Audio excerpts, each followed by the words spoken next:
It's 1940, and a Heinkel HE-111 bomber ascends, flanked on either side by two of Germany's main fighter aircraft, the single-engine Messerschmitt Bf-109 and the twin-engine Messerschmitt Bf-110. It's a formation that Germany used to great effect in mainland Europe and intends to do the same in taking Britain. The three planes fly confidently, knowing that the Royal Air Force, the RAF, has little in the way of planes that can properly counter them. Then the unthinkable happens. Halfway over the English Channel, the Heinkel HE-111 is suddenly blown out of the sky. They've never seen anything like this happen before.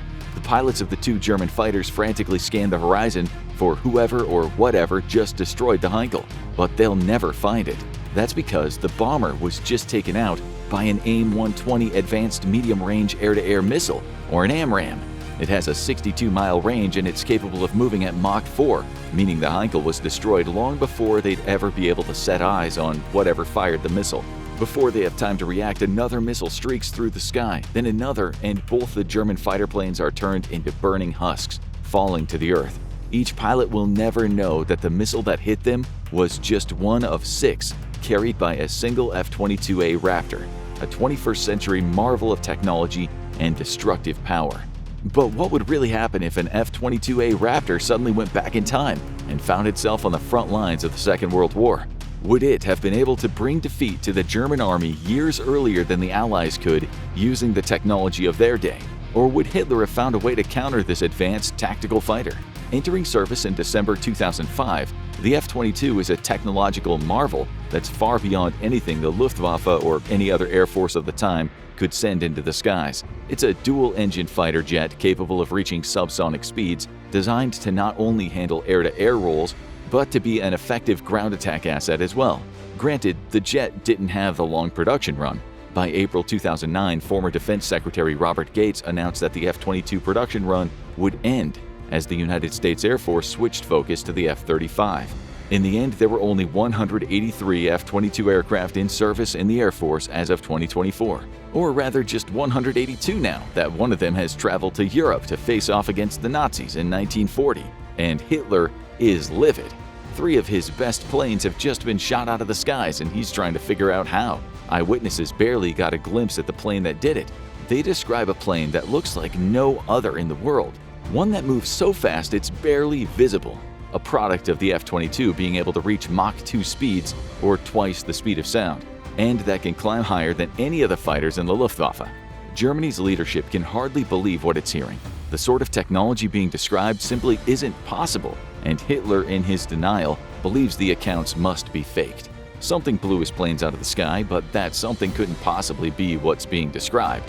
After all, the Luftwaffe is the world's most advanced aerial threat, and he knows that the RAF hasn't produced a plane that can match his fighters in the air. So he makes the first of what will be many mistakes when facing off against a threat that he can't comprehend. He orders more of his fighters to fly out over the English Channel to scan the skies for this so-called wonder plane. Here, we start to see just how strong an advantage the F-22 has over Germany's fighter planes of the time. The first indicator is the use of the word plane, since Hitler's planes are facing off against a true fighter jet. The jet engine wouldn't become standard for combat fighters until the late 1940s, long after Germany lost the war. So anything that Hitler sent into the skies would be at an immediate disadvantage. That includes the 2 fighters that Germany sent out with the bomber, the Messerschmitt Bf-109 and the Messerschmitt Bf-110. And the Bf-109 was an impressive aircraft for its time, capable of reaching a maximum speed of 387 miles per hour. It had a surface ceiling of roughly 39,000 feet and a range of 425 miles. The plane came equipped with a pair of 13mm machine guns, 2 20mm cannons installed in its underwing pods, and another hub-firing 20mm cannon, all suitable weapons for the dogfights in which it would engage with the British and Allied fighters, but none suitable for taking on the F-22. Every engagement ends in disaster for the Nazis. The majority of their Bf-109 pilots don't even see the F-22 before it takes them out of the skies. It has a clear advantage in the form of its AIM-120 missiles, which move far faster than the planes and can be fired from a range that makes it impossible for a Bf-109 to see either the missiles or the plane that fired them before it's too late. The few that are able to happen upon the F-22 roaming the skies soon discover that their guns are no match for the firepower that the fighter jet brings to the table. The F-22 counters the 13 and 20mm cannons of the Bf-109 easily with an M61A2 20mm gun of its own, which is loaded with 480 rounds and more than capable of shredding through a Bf-109 at close range. Worse yet for the German pilots, they're facing off against a plane that moves like nothing they've ever seen. Theoretically, their guns could shoot the F-22 out of the sky, should they manage to land a shot. But the F-22 moves almost 5 times faster than the Bf-109 and is capable of aerial maneuvers that make it impossible for Germany's fighters to line up a shot. Fighter after fighter is shot out of the sky, resulting in Germany losing more than a dozen planes before it has to give up its initial attempts to take out the F-22. The only thing stopping the American fighter jet is the need for refuel and reload. The Bf-129s have nothing to offer against it as long as the F-22 pilot is careful. The Messerschmitt Bf-110 fares no better. Hitler arranges for a dozen of these planes to engage the F-22 several days after losing so many Bf-109s. His logic is sound. The twin-engine Bf-110 is also twin-piloted, meaning it has a man flying the plane while another uses its guns to take out the enemy. Perhaps that's what's needed, Hitler argues, a gunner who can focus all their attention on this new demon of the skies. That gunner has access to 4 7.92mm MG-17 machine guns, as well as a pair of 20mm MG-FFM cannons built into the Bf-110's nose. The loadout is completed by a rear-firing 7.62mm machine gun built into the cockpit, an essential weapon that gives the Bf-110 coverage for threats that come up from behind. Still, the German fighter faces many of the same issues its single-engine cousin faced. None of the systems are equipped to deal with anything that moves as fast as an F-22. As for the Bf-110 guns, they're not even capable of shooting the F-22's missiles out of the sky, never mind tracking a plane that can move at 1,500 miles per hour. The Bf-110s experienced the same fate as the Bf-109. In fact, the F-22 makes even shorter work of them, aided by the Bf-110 being slower than the Bf-109. It can only travel at 349 miles per hour and is much larger thanks to its 53-foot wingspan.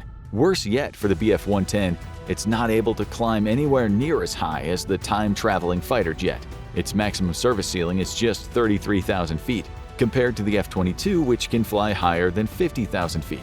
The fighter jet can simply fly above the Bf-110s, swooping down to take out isolated planes with its own 20mm cannons at will, while simply blowing others out of the sky with its AIM-120s. It's in this battle that the F-22 introduces a new weapon to the fray, its AIM-9 Sidewinder missiles. Though it only comes equipped with 2 of these missiles in its standard loadout, the F-22 can make great use of them while taking out Bf-110s. Each Sidewinder comes equipped with an infrared homing guidance system, a rocket-based motor, and an optical target detector that allows it to easily track a Bf-110. The infrared unit is especially important. It allows the Sidewinder to home in on an enemy plane's hot engine exhaust, leaving the Bf-110 with no escape. Even worse for the Bf-110 pilots, as well as any other Nazi pilots unfortunate enough to come across the F-22 in the skies, the AIM-9 is a fire-and-forget missile. The F-22 can simply release the missile and rely on its internal guidance systems to guide it to the target, leaving the F-22 free to fly out of range or move on to engage another enemy. Once released, the missile can travel at speeds of over Mach 2.5, again far too fast for the Bf-110's gunners to keep up, and it has a range of up to 22 miles. Fire and forget indeed. Hitler is forced to completely change how he uses the Luftwaffe. However, his air force isn't devastated to the point where it can serve no use to him anymore. By the end of World War II, Germany will have built 119,871 aircraft, with the Luftwaffe ending up with 3.4 million personnel in total. As powerful as this time-traveling fighter jet may be, it can't take out every single one of those planes. But what it can do is add a huge element of risk to any future bombing runs. Hitler knows the F-22 is packed with enough weapons to take out around a dozen of his bombers during a single engagement. The missiles handle 8 of them. 6 AIM-120s followed by a pair of AIM-9 Sidewinders give the F-22 a potent air-to-air loadout. The jet pilot is completely unafraid of engaging more directly too, meaning the F-22 can take out a few more German bombers with its M61A2 gun before it heads back to the base to reload. To bomb a city successfully, the Luftwaffe now needs to send dozens of bombers for one mission, each flanked by a pair of fighter planes that not only attempt to engage the F-22, but also have to deal with Allied fighters. Therein lies another role the F-22 can play: decoy for Allied fighters when its weapons run dry. The plane is so fast and maneuverable that it can bait German fighters out into the open with little risk, isolating them and leaving them as prey for Allied fighters to pick up the scraps. The Luftwaffe's bombing campaigns continue, but their potency is mitigated, with each run leading to the Nazis losing far more pilots than they had before the F-22 came into the picture. Still, Hitler reasons the F-22 is a fighter. Those planes aren't designed to take out ground targets, meaning he can still rely on his army to march in and take most of Europe. Yes, he'll lose more soldiers because the F-22 makes it tough to provide true air support or engage in bombing runs, but he still has options. What Hitler doesn't realize is that the F-22 isn't just capable of thwarting Luftwaffe bombing missions, it's also more than capable of engaging in them itself. As the Allies fight back and start using their planes to bomb cities under German control, the F-22 plays a pivotal role. In some cases, it's used to accompany bombers along with the Spitfires, Mustangs, Hurricanes, and Thunderbolts that the Allies bring to the table. The F-22 isn't perfect in this role simply because it can't be everywhere at once, but it's usually assigned to guard one or two bombers, easily taking out any German fighters that attempt to engage before escorting the Allied planes back to base. Far more worrying for Hitler, and unbeknownst to him until it starts happening, is that the F-22 is a multi-role fighter. That means its weapons loadout can be switched to allow the F-22 to focus on air-to-ground assaults, essentially making it an impactful bomber in its own right. The Allies take advantage of this by arranging bombing runs in which the F-22 is the principal bomber, and it's more than equipped for the job. In its air-to-ground configuration, the jet can come loaded with either a pair of AIM-120s and 2 GBU-32 Joint Direct Attack Munitions or JDAM bombs, or up to 8 GBU-39B Small-Diameter Bomb Weapon Systems, or SDBs. In the former configuration, the F-22 is a terror in the skies and on the ground. The 2 AIM-120s, along with the jet's cannon, allow it to engage the Luftwaffe fighters that might try to get in its way. The Allies supplement this air-to-air loadout by always ensuring the F-22 is accompanied by Spitfires and similar planes, giving it room to maneuver when needed. Often, this is an unneeded step. The F-22 is so fast, it has such a better range than the Luftwaffe fighters that it can simply zoom past them. That's if it even engages them in the first place. After all, the F-22 has an AN/APG-77 radar, technology that doesn't exist for the Luftwaffe, that allows it to tell when a German fighter might be coming into range long before the fighter establishes a visual on the far faster F-22. As for the JDAMs, each can be loaded with a warhead that ranges from 500 to 2,000 pounds. The latter are almost twice as powerful as the 1,100 2-pound bombs the Luftwaffe would use on occasion, and are certainly far more potent than the 110 and 330-pound bombs Germany's Air Force typically used. The JDAM itself isn't actually a bomb. Rather, it's a tail-based guidance kit that the F-22's pilot can use to convert free-fall bombs, such as those typically used during World War II, into smart munitions. Its accuracy will be severely impacted by the lack of a GPS signal, but its inertial guidance should be enough to get it close to its target. Enter coordinates into the JDAM's navigation system before takeoff, reach the target, and release. The JDAM does the rest of the work from there. Worse yet for the Nazis, the JDAM-guided bombs can be released from extremely low to very high altitudes, again limiting the ability of its pilots to engage the F-22 before it releases the bomb. Much as we saw with the battles against the Luftwaffe fighters, the F-22 can simply ascend above the maximum ceiling of any German planes sent to stop it before dropping its bombs. The JDAM's 45,000-foot-plus ceiling is more than high enough for the task. As for the F-22's SDBs, those are a little closer to the types of bombs with which the Nazis are familiar. Like the JDAMs, they use GPS to navigate to their target.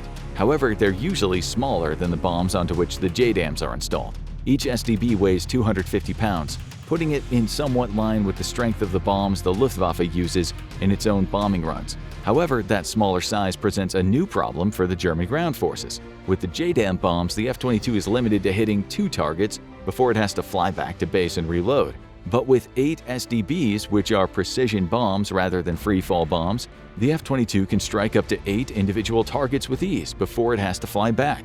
Worse yet, an SDB can travel up to 46 miles or 40 nautical miles to reach its target, meaning the F-22 can again launch a bomb without ever having to engage a Luftwaffe fighter to do so. These bombing runs are devastating to Germany's operations in Europe. Every command center it sets up becomes a target. Every operation involving large groups of soldiers is peppered with bombs by a plane that has enough range to hit one location, travel to another for a second strike, and when loaded with SDBs, continue the pattern to devastate the Nazis' on-ground operations. Tanks have no reply to these bombing runs, as the F-22 is able to blow them to smithereens with a direct hit. Even more worrying for the Nazis is that the time-traveling fighter's precision-guided bombs and missiles can strike any surface warships it attempts to use to win the naval aspect of World War II. The two Scharnhorst-class ships in the Kriegsmarine, Germany's navy, are taken out with no issues, not long after they participated in the 1940 invasion of Norway. Germany doesn't even bother to build the two Bismarck-class ships that came after the Scharnhorst-class ships in the normal timeline. It knows that no ship it could build would be able to stand up to the F-22's weapons. Instead, Hitler switches focus on developing weapons he hopes to counteract the F-22. The first of these is the V-1, also known as the Buzz Bomb or the Doodlebug, thanks to its trademark buzzing sound. This first-generation guided weapon could be used not to take out the F-22 itself, but rather the airfields and infrastructure that it would rely on to continue operating. Introduced into the war in June 1944, the V-1 is credited as being the world's first operational cruise missile. Germany made good use of it in the original timeline, launching around 20,000 V-1s at Allied targets between June 1944 and March 1945. Better yet for the Nazis, the cruise missile can be loaded into many of its planes, including the Heinkel HE-111s that have so often felt the wrath of the F-22. It's a powerful missile capable of traveling up to 150 miles when loaded with a 1-ton warhead. The problem is the weapon is extremely inaccurate. Though fairly fast and with a decent range, it doesn't benefit from the targeting systems built into the F-22's bomb and missile systems. The only other possible defense Germany has is the Flak 36. An anti-air system, though versatile enough to fire ammunition that allowed it to take out tanks, the Flak 36 entered service in 1936 and quickly became one of Germany's most respected weapon systems. Featuring a self-loading mechanism and built onto a cruciform pedestal, the gun uses a barrel containing a trio of liners, which are switched out when they wear away and mitigate the need to change the entire barrel at regular intervals. And the Nazis have 11,000 of these guns in service by August 1944. With the F-22 roaming the skies, almost all are installed to guard major German cities and military installations. But like many of Germany's weapons, the Flak 36 and its slightly modernized cousin, the Flak 37, can do little to combat the might of the F-22, though it can fire 20.3-pound projectiles at a rate of about 20 per minute, creating a hail of bullets through which a low-flying bomber would have to navigate. It simply doesn't have the range to compete with the F-22. At the very maximum, the theoretical range is 26,246 feet, though it is far more effective when a plane comes in close. The F-22 simply flies above this range when it's out on bombing runs, with its JDAMs and SDBs still devastating German targets, even if the Flak 36 is very occasionally able to shoot one of these bombs out of the sky as it approaches. Far more often, the F-22 simply chooses the Flak 36 and Flak 37 as targets. They're taken out by its missiles and bombs, clearing the way for the Allies' lower-flying bombers to drop their munitions onto a target. For every weapon the Nazis create, the F-22 serves as a perfect counter. All of which brings us to two questions. Could the Allies win World War II with the F-22 alone? And what, if anything, could Germany do to counterattack the threat of the American fighter jet? Starting with whether only one F-22 would be enough to win, unfortunately for the Allies, just one of those jets alone wouldn't be enough. The F-22 would be a powerful weapon the Allies could wield in a myriad of ways, as you've discovered. But it wouldn't be the perfect weapon. For starters, it has a limited loadout. The air-to-air loadout is limited to 8 missiles and around 450 rounds for the 20mm cannon. As soon as those weapons ran out, the F-22 would have to return to base to reload before it could re-enter the fight.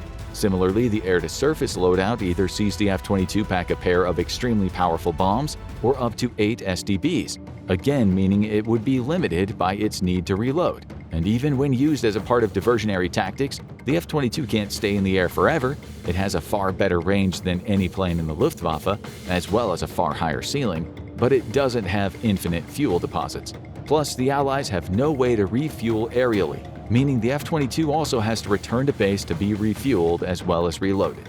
None of this is to say the F-22 would be ineffective. It would curb the impact of the Luftwaffe by virtue of the threat it represents. Hitler would be forced to fill the skies with far more planes during bombing runs than he otherwise would, and he would know that the F-22 would easily take out a dozen of his bombers, all while the planes were being peppered by Allied fighters. Pure volume would be Germany's only recourse, with the F-22 taking out hundreds or even potentially thousands of Nazi pilots over the course of the war. When the jet's threat isn't being presented to the Luftwaffe, it could also disrupt ground operations. Troops wouldn't have any recourse when faced with an F-22 bombing run, with their Flak 36 anti-air guns simply not having the range or accuracy to compete with a jet that can fly at supersonic speeds. The Nazis would lose any ability to have a surface-level threat on the water, forcing them to rely even more on their U-boats, and German artillery, tanks, and similar ground-based munitions would fall victim to the F-22. Of course, the limitations that exist in the aerial theater would exist when the F-22 takes part in ground-based operations, refueling and reloading. Those two requirements would represent the only respite the Nazis ever get from the ever-present threat of the F-22. Still, the modern fighter couldn't win the war alone. Much of the work would see it accompany planes of the time to provide much-needed support for their bombing runs. It could also be deployed to attack key Nazi positions during ground operations, with operations such as D-Day likely made much easier due to the F-22 being able to destroy Nazi bunkers and weapon installations as the beach invasion's ongoing. It's the deadliest fighter aircraft ever built, but what if it went back in time to World War I? The F-22 needs little introduction. Developed at the end of the Cold War, it's a fighter aircraft with no mission, designed to go up against the best the Soviet Union could throw up against it, and win, every time. The F-22 was uniquely suited for fighting conflicts in Eastern Europe. Its advanced stealth still makes it the stealthiest fighter aircraft in the world, and it would have been perfect for securing air dominance over and past the front lines. But what if this modern marvel ended up in the hands of the US as troops hit the battlefields of World War I Europe? With a thunderous roar, the F-22 would make its presence known above the trenches of war-torn Europe. Super cruising without the need of afterburners, the F-22's supersonic crack would stun the thousands of troops assembled below, who have quite literally never seen anything of the like.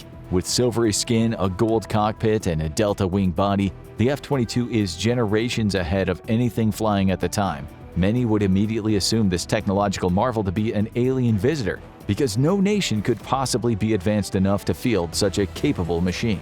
And in truth, the F-22s might still be a UFO to the Allies of World War I. Impressive to think that the Raptor was designed just 60 years after the end of the war to end all wars, and yet upon showing up over the trenches of eastern France, it's so advanced that no living engineer could possibly begin to comprehend its construction.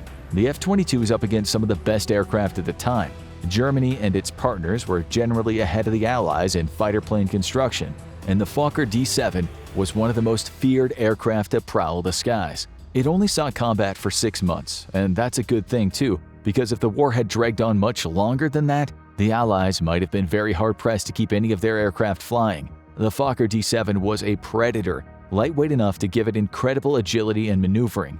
Germany would score 565 aerial victories in the Fokker D-7's short lifespan, and its most famous pilot, the Red Baron, would go down in history as a true Fokker legend. But compared to the Raptor, the Fokker D-7 or anything else in the German arsenal was basically just a pile of flying scrap. Despite that, the F-22 would have practically zero effect on the war. How is that possible? First, since we're not the modern Russian army, let's talk logistics. The F-22 is a true Wunderwaffe, an absolute wonder weapon of the 21st century despite being designed in the 20th. However, like many of America's cutting-edge technological marvels, it's an absolute prima donna. The plane has great difficulty in maintaining the stealth coatings, which make it so formidable, and daily maintenance is required to make sure it remains effective. Its computer systems are powerful, but incompatible with the rest of the Air Force, so no other plane can talk to the F-22. This is a big reason it's being retired early.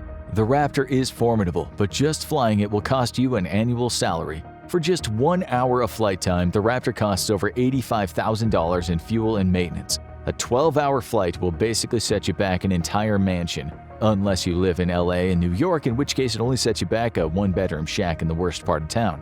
Granted, some of this cost comes from scale issues. The US Air Force had planned to buy hundreds of the fighter, but cut back to just under 200 when the Soviet Union cried uncle and tapped out of the Cold War. With no near-peer potential adversary, the mighty Raptor was a plane without a mission, a high-tech marvel of engineering that was less useful than a moderately sized rock. Without buying the F-22 in large numbers, production costs never came down, leaving the Raptor as an absolute bank breaker that's better served having it sit in a hangar than prowling the skies. And this is where we immediately run into problems with teleporting the Raptor back to World War I. As we mentioned earlier, the F-22 might as well be a UFO to the early 20th century allies, and this comparison is extremely apt. It's widely considered that if UFOs were real and one ever crash-landed in our backyard, we'd basically be completely helpless in trying to reverse engineer or even understand how to turn the windshield wipers on. A craft capable of traveling across interstellar distances, or interdimensional if that's your jam, would require manufacturing processes so advanced we'd likely need thousands of years of advancement to understand. The very composition of the materials would require chemistry and metallurgical skills we're likely nowhere near to developing. Sure, maybe we'd eventually figure out how the windshield wipers worked by just pressing random buttons, but good luck replacing them when they break. The F-22 would be as immediately confounding to even the brightest minds of the time. Back then, the internal combustion engine had only been small enough to mount on an airplane for about a decade, and still decades behind the pinnacle of the design for piston engine aircraft that would come in the 1940s. The first thing to confound World War I engineers trying to do maintenance on the Raptor would be the engine. Jet engines weren't unknown at the time. In fact, the first jet engine, a simple steam-powered device that used two nozzles on a sphere to make it spin rapidly on its axis, had been described as far back as 1st century Egypt. What we would understand as the modern jet engine would have been known to some of the brightest minds of World War I, who had already identified the concept of compressing air, heating it, and releasing it out the back, simply lacking the means of creating one. Thus, as the engineers of the early 20th century peeled back the hood and looked at the Raptor's Pratt & Whitney F-119s, they would at least know what they were looking at. After a brief investigation, they could probably even figure out how to start them up, at least once separated from the aircraft itself, as figuring out the digital controls would likely be impossible.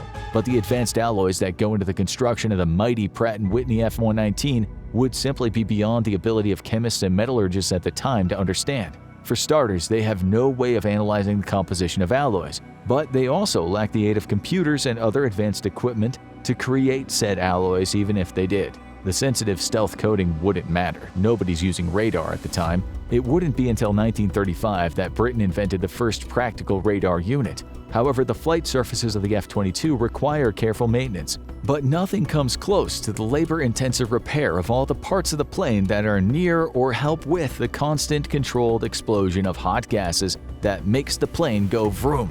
At best, the plane could be flown until basically it fell out of the sky from disrepair, basically the Russian Air Force's standard operating procedure, and the Allies would be lucky to get 3 or 4 missions out of it.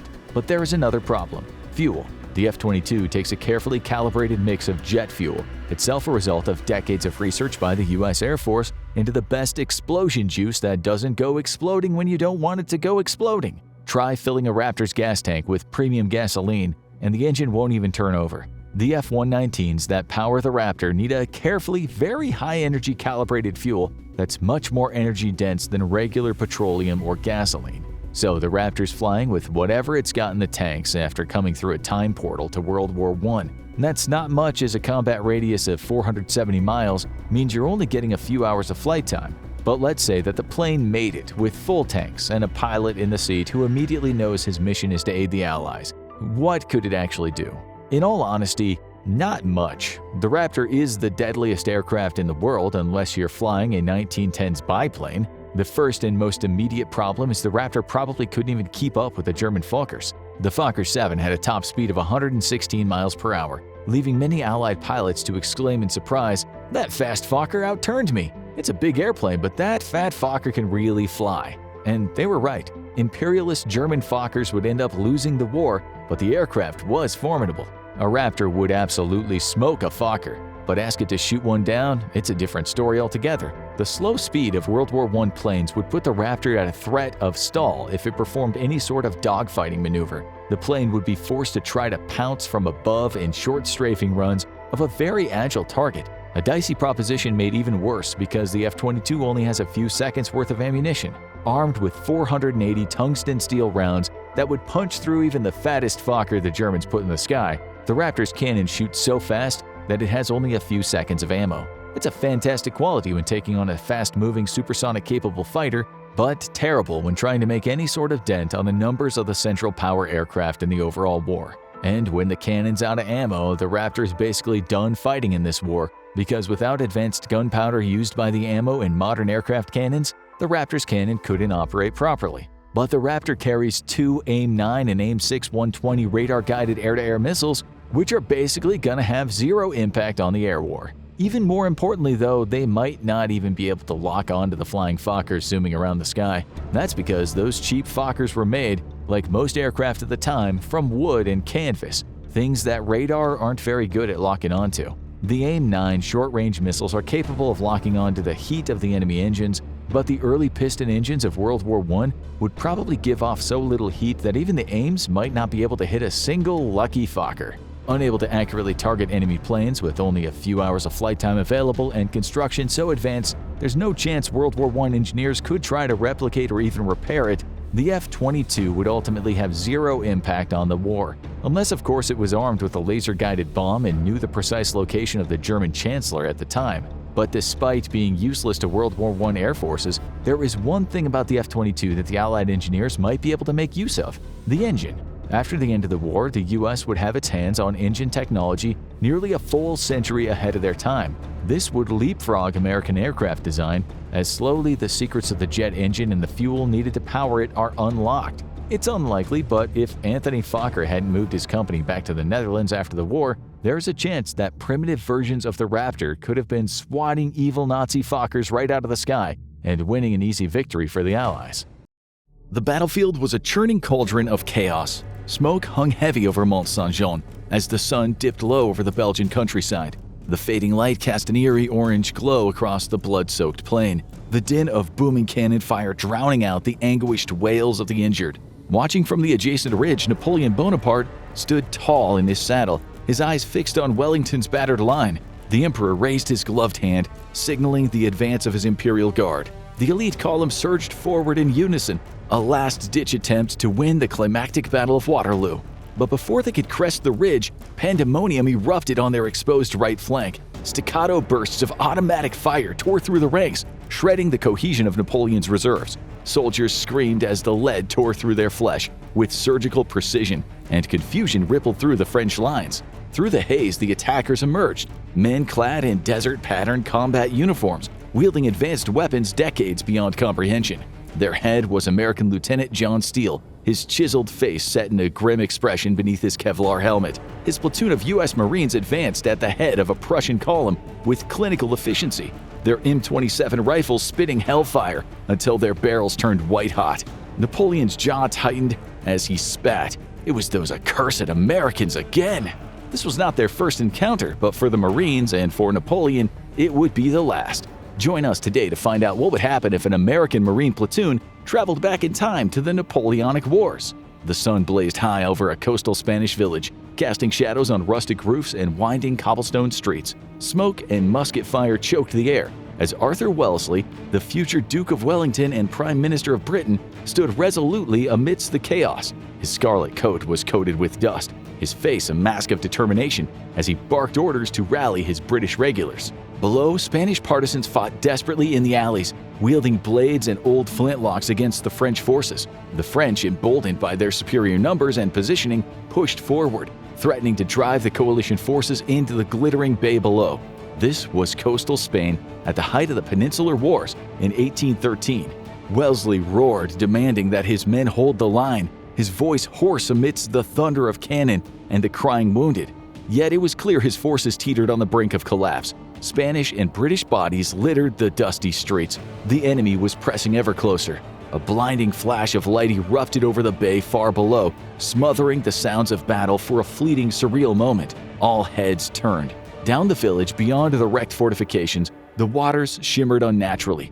Out of the haze emerged a strange vessel. Unlike the sleek wind-driven frigates with their towering masts and billowing sails, this beast seemed to float on a strange pillow, gliding toward the beach with frightening speed. The British and Spanish forces gasped in confusion, even as musket balls continued to whiz past. Wellesley lowered his spyglass, unable to comprehend what he was witnessing. Inside the strange vessel, Lieutenant John Steele braced himself against the bulkhead, as the LCAC landing craft air cushion powered toward the shoreline. The roar of its twin gas turbines filled the deck, mingling with the sharp chatter of a Marine Expeditionary Unit checking their weapons. "All right, listen up," Lieutenant Steele barked into his platoon over the commotion. "This is a simple beach assault. We're backing up NATO allies on an exercise, so keep it sharp, keep it clean.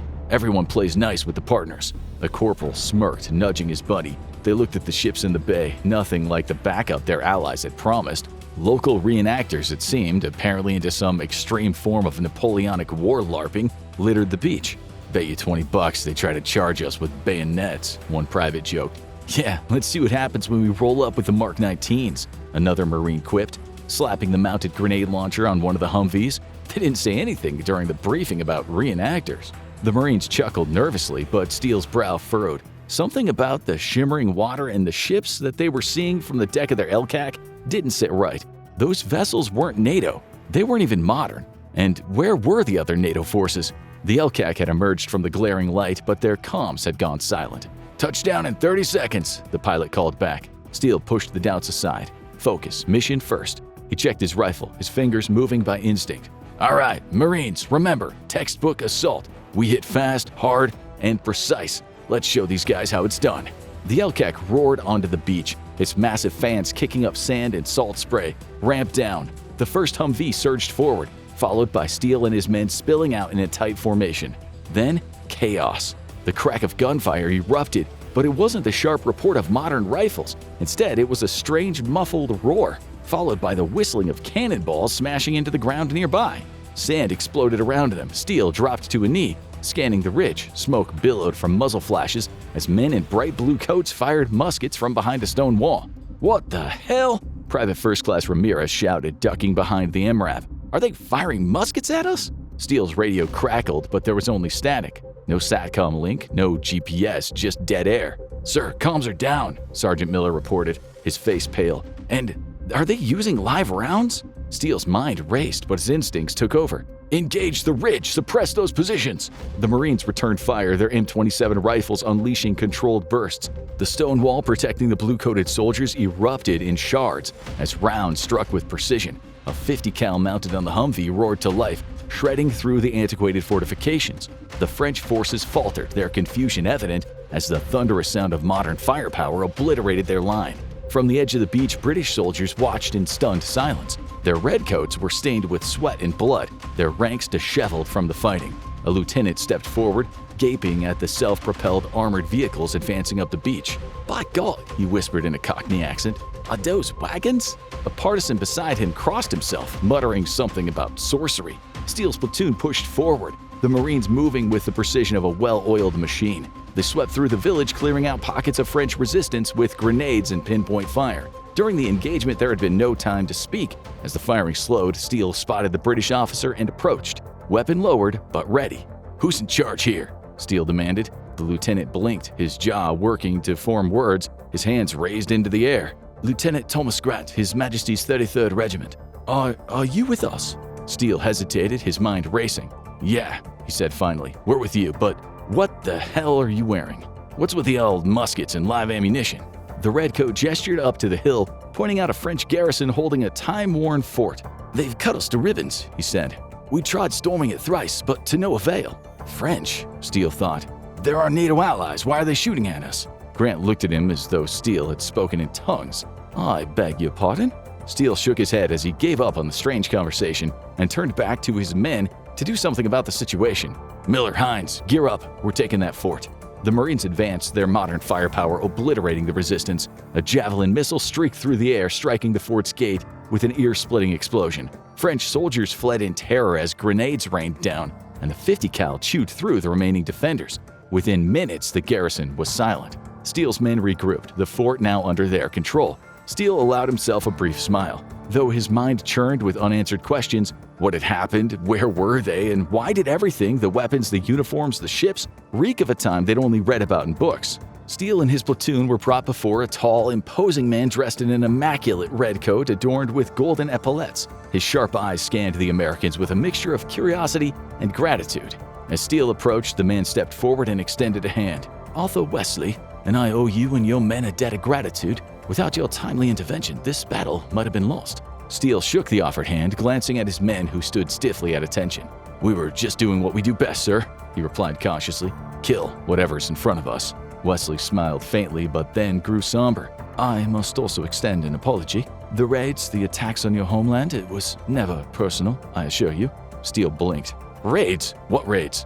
One of Wellesley's aides coughed awkwardly, murmuring something about maritime misunderstandings. Steele's head tilted slightly as the word sank in, but before he could press farther, another officer referred to Wellesley as the Earl of Wellington. Steele's eyes widened. "Wellington? The Wellington?" Wesley arched a brow.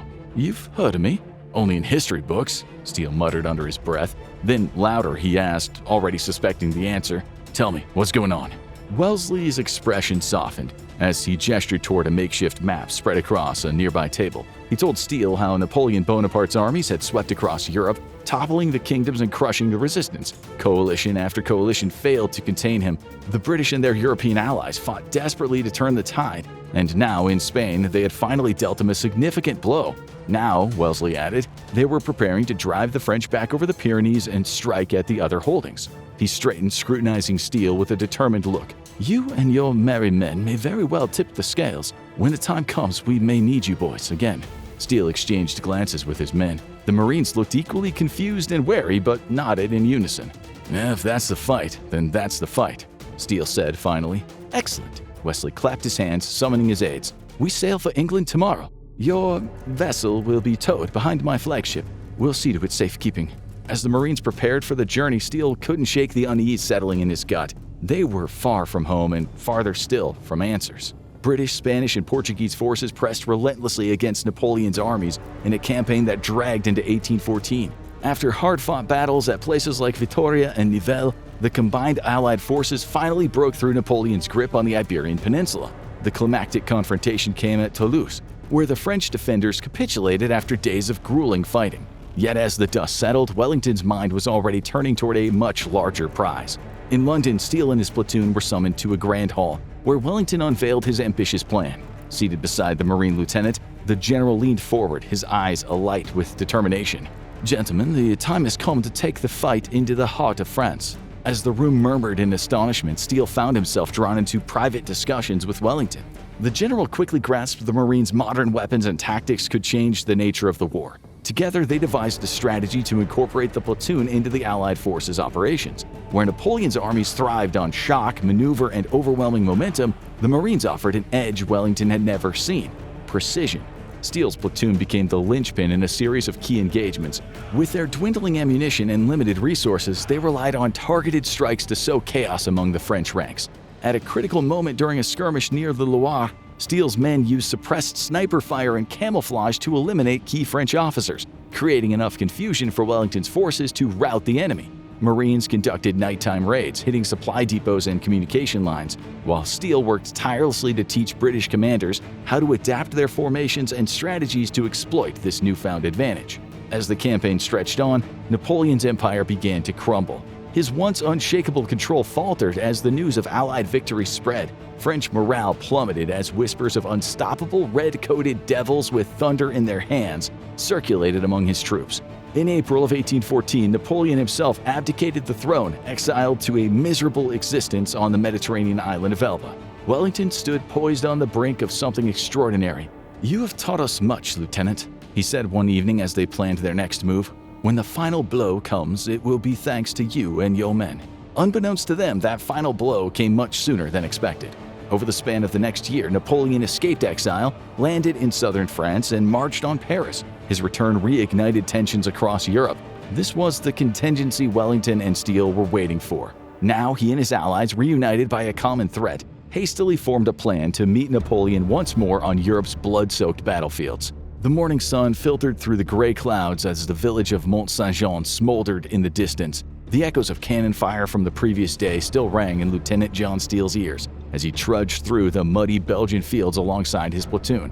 It had been over a year since their bizarre arrival in 19th century Europe, and now they were in the thick of the Waterloo campaign, the final clash between Wellington and Napoleon. At their makeshift headquarters, Arthur Wellesley, now bearing the title of Duke of Wellington, surveyed the map spread out before him. His officers hovered nearby, but all eyes eventually turned to the Marines. The presence of Steele's platoon and their advanced equipment had fundamentally altered the balance of power. Today, that advantage would be put to the ultimate test. Wellington glanced up from his map and addressed Steele directly. "Lieutenant, today will decide the fate of Europe. Napoleon's Imperial Guard will likely make their push by evening. We'll hold the ridge as long as we can, but the French numbers are daunting." "Let us handle the inflection points," Steele said, leaning over the table. "We'll deploy our vehicles and specialized weapons to plug gaps and neutralize high-value targets. You've seen what we can do." "Indeed, I have," Wellington replied with a faint smile. He commented on the presence of Marshal Ney at Waterloo, which he described as troublesome.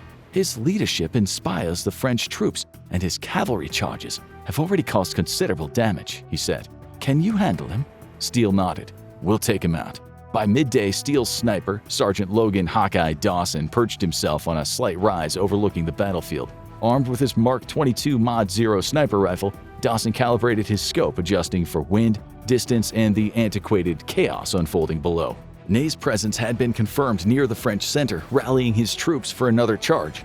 Dawson exhaled slowly, focusing on his target. At 5,900 feet, the shot was almost inconceivable, but not for Hawkeye. As Ney raised his saber to command another charge, the crack of the Mark 22 echoed across the field. A moment later, Ney crumpled from his horse. The French advance faltered as confusion rippled through their lines. "Direct hit," Dawson radioed. Steele's acknowledgement came through the comms, though the Marines still marveled at the seamless execution. The battle continued to rage, but the sniper's surgical precision had thrown Napoleon's forces off balance. Steele ordered his platoon to regroup, maintaining their strategic reserve as panic engulfed the French lines. The Marines' vehicles were kept concealed behind the ridge, their engines running low on fuel, saved for this very moment, idling softly, ready for a decisive strike. Hours later, Steele's platoon joined Wellington's command post near the center of the ridge. The Duke had reassessed his plans in light of Ney's death. "The French are hesitating. They're shaken but not broken," he said, gesturing to the battlefield below. "Lieutenant, I'm assigning your unit to Marshal Blucher's Prussians. Their arrival will tip the scales, and I want your expertise leading their charge when the time comes." Steele saluted, masking his apprehension. His men were trained for asymmetrical warfare, not 19th century line battles. Yet their unconventional approach had proven decisive time and again. As the platoon repositioned, Steele reviewed their dwindling ammunition supplies. Every shot had to count. The Prussians greeted the Marines with a mix of awe and suspicion. Blucher himself, grizzled and battle-hardened, eyed the armored vehicles with fascination. "Your machines," he said through an interpreter, "are demons on wheels." Steele could only smirk. As the evening fell, the French Imperial Guard began their climactic assault. Columns of veterans clad in their imposing bearskin hats marched up the ridge with grim determination.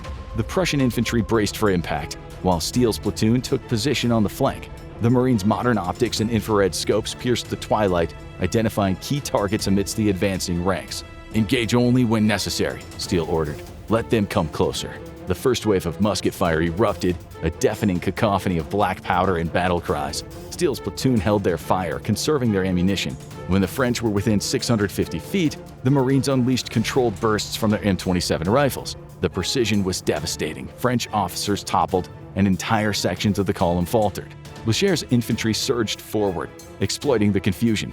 The Marines provided covering fire, their suppressive tactics an alien concept to both friend and foe. Grenades arced into French positions, their explosions scattering tightly packed formations. The psychological impact was immense. Napoleon's once unbeatable guard hesitated, and then began to fall back. When the final push came, it was a moment of unbridled mayhem. Napoleon's Imperial Guard, his most elite troops, surged forward, determined to break Wellington's lines. Steele's platoon, now positioned with Blucher's Prussians, launched their counterattack. It was a crescendo of destruction. The Marines rolled their MRAP and Humvees into the fray, the vehicles themselves becoming instruments of carnage. Cannonballs arced through the air, one narrowly missing the lead Humvee as it plowed into a dense formation of French infantry. The sound of shattering bones and screams of men filled the air as the vehicle's reinforced grille crushed everything in its path. The Marines lobbed their remaining grenades with precision, the explosions ripping through the tightly packed French ranks. A horse maddened by the noise and fire threw its rider violently into the ground, directly under the wheels of an MRAP. Steele, standing in the turret of a Humvee, directed 50 caliber fire into an artillery position. The cannon crew scattered, but not before a lucky shot ricocheted off the vehicle's armor, narrowly missing him. "Keep moving!" Steele shouted, his voice barely audible over the cacophony. A Marine manning the rear gun swiveled to spray suppressing fire at a cluster of charging cavalry. The bullets tore through the riders and their mounts alike, leaving a trail of carnage in their wake. On foot, other Marines advanced with calculated brutality. They moved in pairs, one covering while the other advanced, their M27 rifles spitting fire into the melee. A French officer, sword raised, attempted to rally his men, only to be silenced by a burst of automatic fire. The Marines' modern tactics, shock, mobility, and precision were a stark contrast to the rigid formations of the Napoleonic warfare. As the Prussian infantry surged behind them, the Marines carved a path through the French lines, their vehicles leading the way. Steele's MRAP slammed into an artillery carriage, splintering the wood and scattering the crew. A Marine in the passenger seat leaned out, firing a shotgun at close range, dispatching anyone who dared approach. Napoleon's troops, already demoralized by Ney's death and the relentless pressure from Wellington and Blücher, began to disintegrate. Entire regiments broke and ran, pursued by the relentless mechanized column. Steele's platoon, conserving their dwindling ammunition, relied increasingly on their vehicles' sheer mass and the psychological terror they inspired. Finally, they caught sight of Napoleon himself. The Emperor, his once proud uniform now tattered and mud-streaked, attempted to flee with his personal guard. The Marines encircled him, their vehicles rumbling to a halt. Steele dismounted and approached, his rifle trained on the deposed Emperor. Napoleon's horse reared as the MRAP revved its engines menacingly. The Marine closed in, weapons drawn. "Get off the horse," Steele commanded. When Napoleon hesitated, a Marine yanked him down unceremoniously. Minutes later, Napoleon was escorted into the back of the MRAP, his face pale, his eyes hollow. He said nothing as Steele climbed in beside him. "Wellington is looking forward to meeting you," Steele muttered. By nightfall, the French army was in full retreat. Napoleon's capture and the utter devastation wrought by the coalition forces secured the Allied victory. In the days that followed, Steele's platoon was celebrated as heroes. Their role in the Waterloo campaign had rewritten history, ensuring that Napoleon's reign ended decisively. Back in London, the Marines found themselves the toast of society. Steele, however, couldn't shake the sense of dislocation. They were soldiers out of time, their mission complete but their future uncertain. As the years passed, some Marines remained in Europe, their exploits becoming the stuff of legend. A few even returned to the United States decades later, fighting in the American Civil War as grizzled mercenaries. But that, Steele thought with a wry smile, was a story for another time. March 2016. Under the cover of darkness, an American war machine circled its prey. A lone AC-130 Spooky 2, callsign Reaper 1, banked into its pylon turn over the ancient ruins of Palmyra. Below, the desert shimmered in the moonlight, broken only by burning wreckage, tracer rounds, and the brief, blinding flashes of explosions. It was the height of the Syrian civil war, and Reaper 1's crew had been given a clear mission: destroy ISIS forces entrenched in the historic city's heart, preventing them from overrunning the Kurdish front lines. Target acquired. Convoy parked in the rocks half a click west of the ruins, said Captain Jake Hawk Larson, the aircraft commander, his voice steady over the intercom. His co-pilot, Lieutenant Mike Mac McAllister, kept a light hand on the stick, letting the bird settle into its calculated orbit. Chief Fire Control Officer Sam Brick Callahan cracked his knuckles, eyes glued onto the monitors. "Lighting him up. Stand by for engagement." The 25mm GAU-12 equalizer spun into life with a predatory whir. From the belly of the beast, the equalizer roared. A rain of depleted uranium shells peppered the convoy, tearing through steel and flesh alike. Secondary explosions ripped through the site, sending debris skyward. The air turned crimson with mist as bodies were ripped apart. But something was wrong. A Roman temple buried for centuries lay beneath the convoy. As the final rounds detonated, a hidden chamber beneath sand and stone caved in on itself. Inside, a pulsating ethereal cube hummed to life, its glow intensifying. Reaper 1's instruments flickered, alarms blaring across the cockpit. The artificial horizon spun wildly, warning lights screaming stall warnings, except they weren't stalling. "I'm losing control!" Hawk shouted, yanking the yoke to no effect. A deep, unnatural force gripped the gunship, dragging it down toward the cube's blinding aura.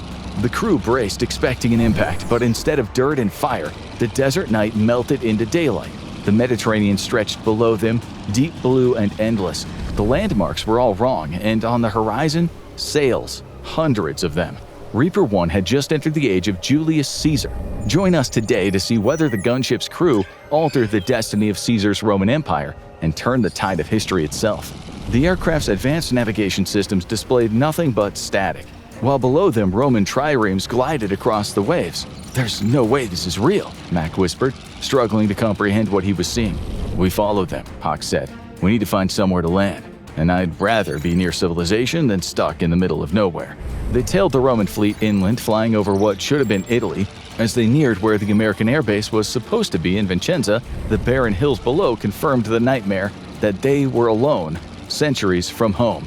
As Reaper 1 circled over the sprawling heart of the ancient world, Rome unfolded beneath them in breathtaking scale. The mighty Tiber River snaked through its center, glistening in the afternoon sun, its banks lined with bustling markets and merchant vessels. The city stretched out beyond the horizon, a labyrinth of narrow streets, packed neighborhoods, and sprawling villas of the elite. Lawson had once toured in Rome. From his cockpit, he could recognize certain structures, despite the newness of the scene stretching out before him. The Forum stood at its core, a hive of activity where senators and orators gestured wildly, their voices rising over the clatter of sandals on marble. Grand temples dominated the skyline. The Temple of Jupiter atop the Capitolina Hill, its golden roof gleaming like a beacon, and the Pantheon, an awe-inspiring dedication to the gods. The Colosseum was yet to rise, but in its place the Circus Maximus sprawled across the city. The chariot tracks were worn deep from centuries of races, while tens of thousands roared from its stone stands. "I can't believe what I'm seeing," he muttered beneath his breath. The rest of the crew looked on, speechless. Legionnaires drilled in the open fields beyond the city walls, their armor flashing like polished bronze in the sun. Smoke curled lazily from the bakeries, the scent of fresh bread mixing with the pungent aromas of livestock and humanity. Rome was alive, the beating heart of an empire, ancient, untamed, and utterly magnificent. Lawson brought Reaper 1 down so low they could make out the faces of flabbergasted Romans. "All right, let's find a field," Hawk said, scanning for a suitable landing site. Over the intercom, he warned the crew that once they landed, things could get messy. They each nodded grimly. Orbiting an empty expanse outside the city walls, near the Tiber, the pilots brought the gunship down in a controlled emergency landing. The AC-130's four roaring Allison T-56 turboprop engines thundered over the field, their deafening howl shaking the earth. As its massive wheels slammed into the wheat-covered plain, a storm of dust and chaff exploded skyward. Roman soldiers training in a nearby encampment shielded their eyes, their horses reared in terror. The crew disembarked cautiously. M9 Berettas and other SMGs held low but ready. Roman soldiers gathered in confusion, their spears quivering as they took in the metal bird before them. After a tense standoff, neither side really comprehending what they were seeing, a column of legionnaires arrived, forming disciplined ranks. At their head, a man of power and presence, Julius Caesar himself. As Caesar approached, his Roman armor gleamed under the harsh sunlight, the red plumes of his helmet swaying in the wind. His posture was straight, exuding an air of supreme authority. He offered a firm nod, his voice calm yet commanding, delivering orders in Latin with a general's precision. Behind him, his personal guard, elite legionnaires, stood at attention, their presence reinforcing his unwavering confidence in the face of the unknown. Staff Sergeant Raul Tex Delgado and Specialist Andre Ionescu exchanged glances as the Romans around them spoke a language that, to the untrained ear, might have sounded like nothing more than a jumble of unfamiliar sounds. But for Tex, the traces of Spanish in the Latin caught his attention. Ionescu, as a Romanian-American, could make out even more. Both men strained their ears, piecing together fragments. Words like imperator, legion, and salva. Small but significant clues that hinted at shared cultural history. They tried to communicate, whispering to each other in an impromptu game of linguistic charades, using their combined knowledge of Romance languages. Tex muttered hesitantly, "It's like a mix of Spanish and Latin, right?" Ionescu nodded, squinting as he tried to form more coherent phrases in his heavily accented Latin. They fumbled through phrases, trying to bridge a 2,000-year gap. "We come from sky," Ionescu attempted, mixing Latin roots with gestures. "Big war machine, not enemy." The legionnaires huddled close to Caesar, their faces tense with confusion and fear, whispering in urgent tones. Trapped in their worldview, they could only interpret the strangers as omens, spirits, or gods in human form, harbingers of chaos. To the crew, their words were meaningless except to Tex, who raised an eyebrow at their nervous murmurs. One of the translators, trying to break the tension, awkwardly mimicked the legionnaires' gestures, bowing deeply and adding a playful salute. His clumsy attempt at translation was enough to draw a brief chuckle from Caesar, a rare moment of humor cutting through the unease. A faint smile crossed his lips as he waved the group forward. With their emperor's approval, the legionnaires lowered their weapons and embraced the crew in a show of camaraderie. Together, they strode into the heart of Rome, a motley band of warriors, united under their leader, ready for whatever lay ahead. The crew was escorted to a lavish banquet in the Forum. They feasted on grapes, roasted meats, and fresh bread, as nobles whispered in awe. Then Caesar leaned forward. "Gaul must fall. My legions march to conquer. You will turn the tide." The weight of his words settled over the crew. When they finally understood what he was trying to say, they realized they were being asked to rewrite history. Lawson sighed. "Tell him we'll help, but he needs to tell us when he needs us most." Inside the opulent halls of Caesar's palace, the mood grew more serious as his trusted military leaders gathered around a long, polished table. They were seasoned veterans, each clad in the traditional attire of Roman generals, the crimson tunics of the milites, gleaming armor, and cloaks that rippled beneath them like banners. Lucius Vorenus, the seasoned commander, stood at the head of the table, his hands moving with precise confidence as he unrolled a wax tablet and began etching out the strategic plan for the coming campaign in Gaul. Alongside him, the sharp-eyed Titus Pullo, his second in command, leaned over a parchment, furiously scribbling on it with a stylus, trying to add his own suggestions to the strategy. The men spoke in low, calculated tones, the foreign presence of Reaper One's crew almost lost in the moment.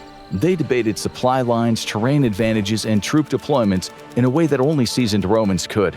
The elaborate maps of the Gallic frontier, drawn by hand, lay before them, revealing the vastness of their ambitions. The conversation, however, soon turned to the new arrivals, the crew of Reaper One. Caesar, ever the tactician, turned toward them with a deliberate air, his voice calm yet commanding. "You come from a world far removed from ours, yet you must alter the course of our destiny," he declared, his eyes locking onto the crew with piercing intensity. "You must be prepared to assist us in the coming campaign. Fly in, change the battle." His words were simple, but heavy with the weight of command. The crew swept up, and the strategy they barely understood nodded, though none fully grasped what they had just committed to. They exchanged uncertain glances, but Caesar's trust in them was unmistakable. They would need to execute a plan that they couldn't fully comprehend, relying on their training and whatever advanced technology they had at their disposal. Caesar's generals seemed to accept this without question, their minds already focused on how to integrate this new, inexplicable force into their existing tactics. They rose from the table and, with a sharp collective nod, agreed to the plan, their future now tied to the fate of Reaper One.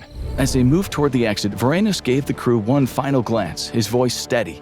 "We will see what power you truly possess, and whether it is enough to turn the tide." The day arrived. The battle would take place near the Rhine against the Suebi, a fearsome Germanic tribe. With no GPS, the crew used Roman maps and celestial navigation to head north. As they crossed the Rubicon, Hawk muttered, "Guess we're not the first ones to do this."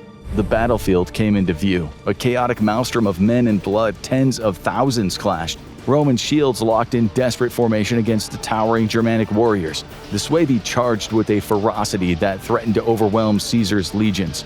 "Weapons free," Lawson ordered. "Let's introduce air superiority to the ancient world."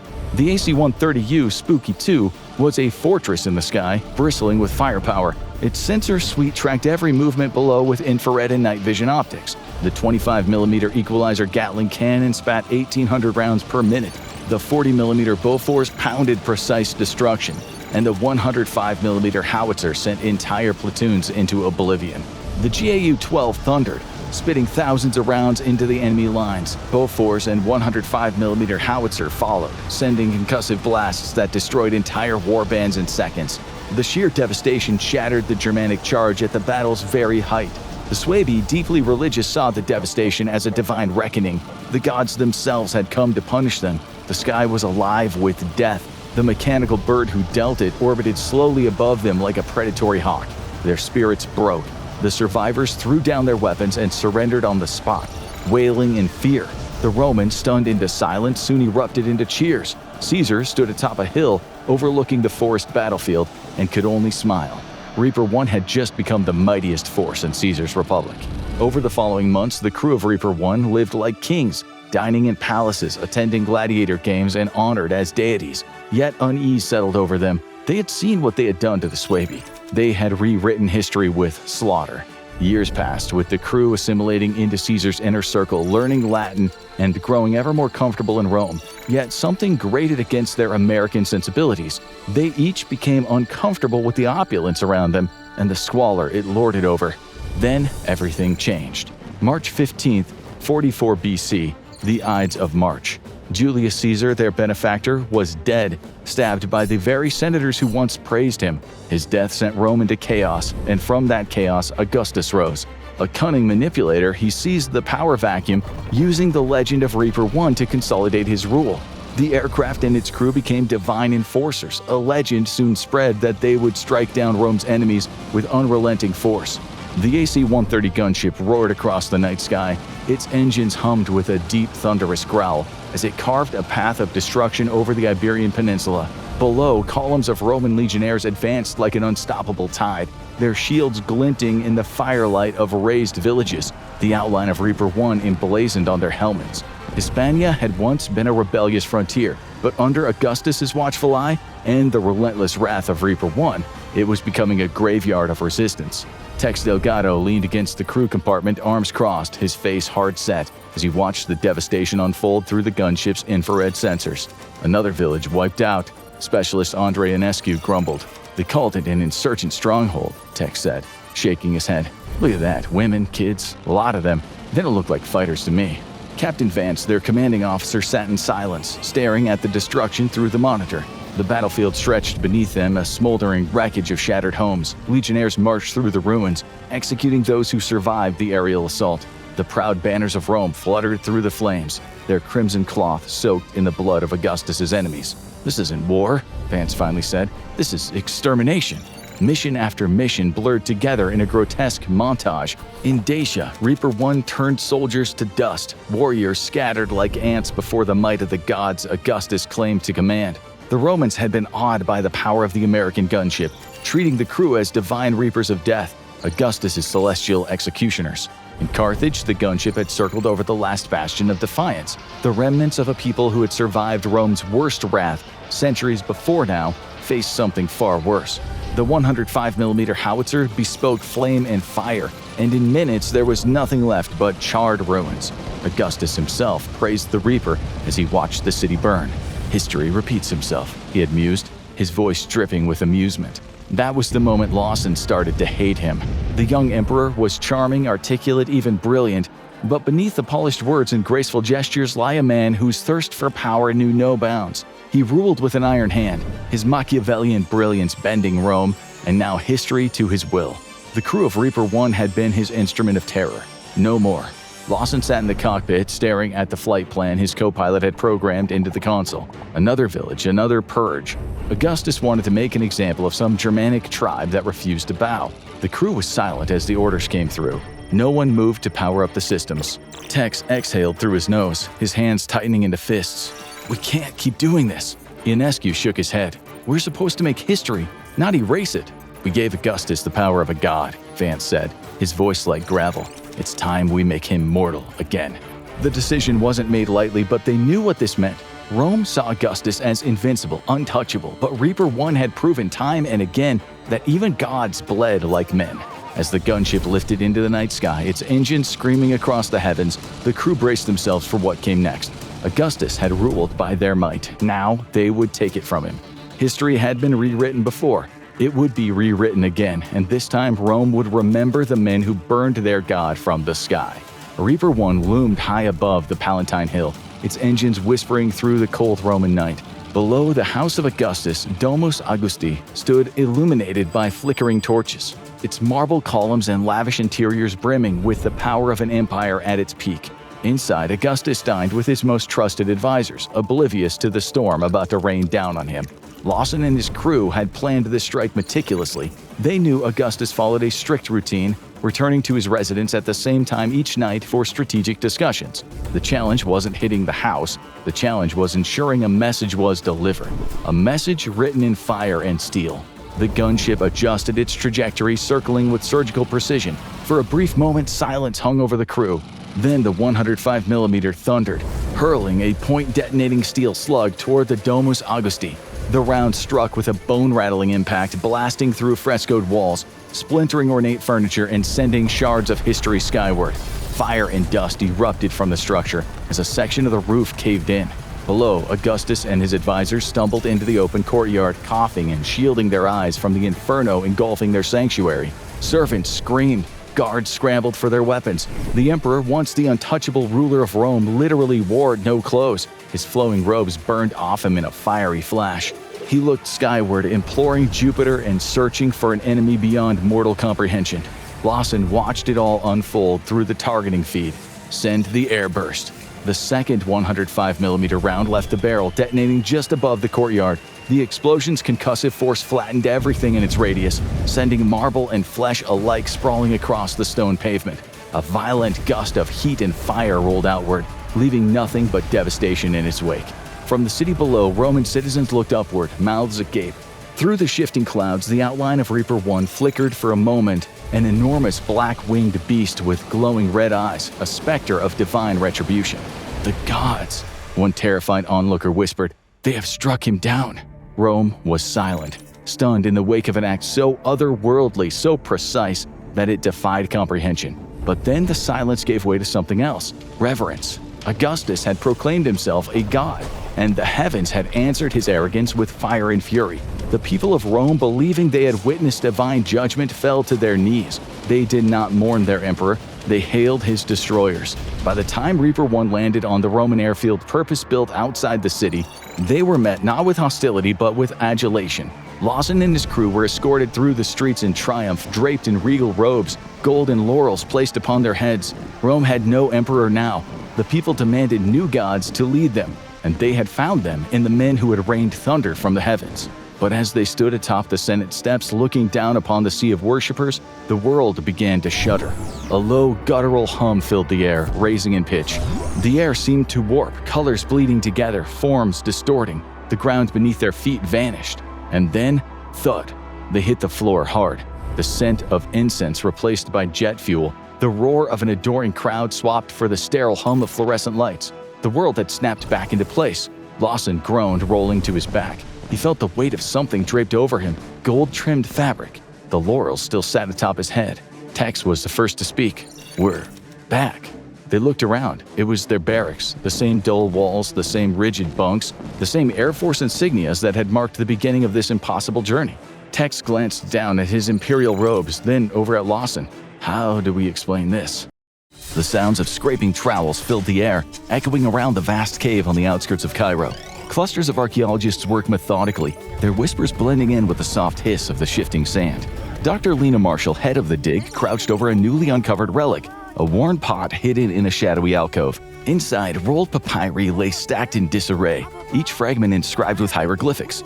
At first, the team dismissed the find as routine. The glyphs were little more than a record of long-forgotten pharaohs and mundane court proceedings. But then something caught their eye, something that didn't belong. It was a figure in the unmistakable royal headdress of a pharaoh, his hand gripping a strange object. Then it suddenly dawned on them it was unmistakable, an M16, its shape and design impossible for the era, and a pharaoh firing the weapon from his hip, Scarface style. Whispers filled the cave, disbelief hanging in the air. How could this be? Was it a mistake, a misinterpretation of ancient symbols, or something far more unthinkable? The answer lay hidden in the incredible tale of Sergeant Jake Dawson, a U.S. Army Ranger whose mysterious disappearance defied explanation. Lost to the modern world, his fate became the stuff of speculation, until now. This is what would happen if one man, armed with only a single M16, ended up in ancient Egypt.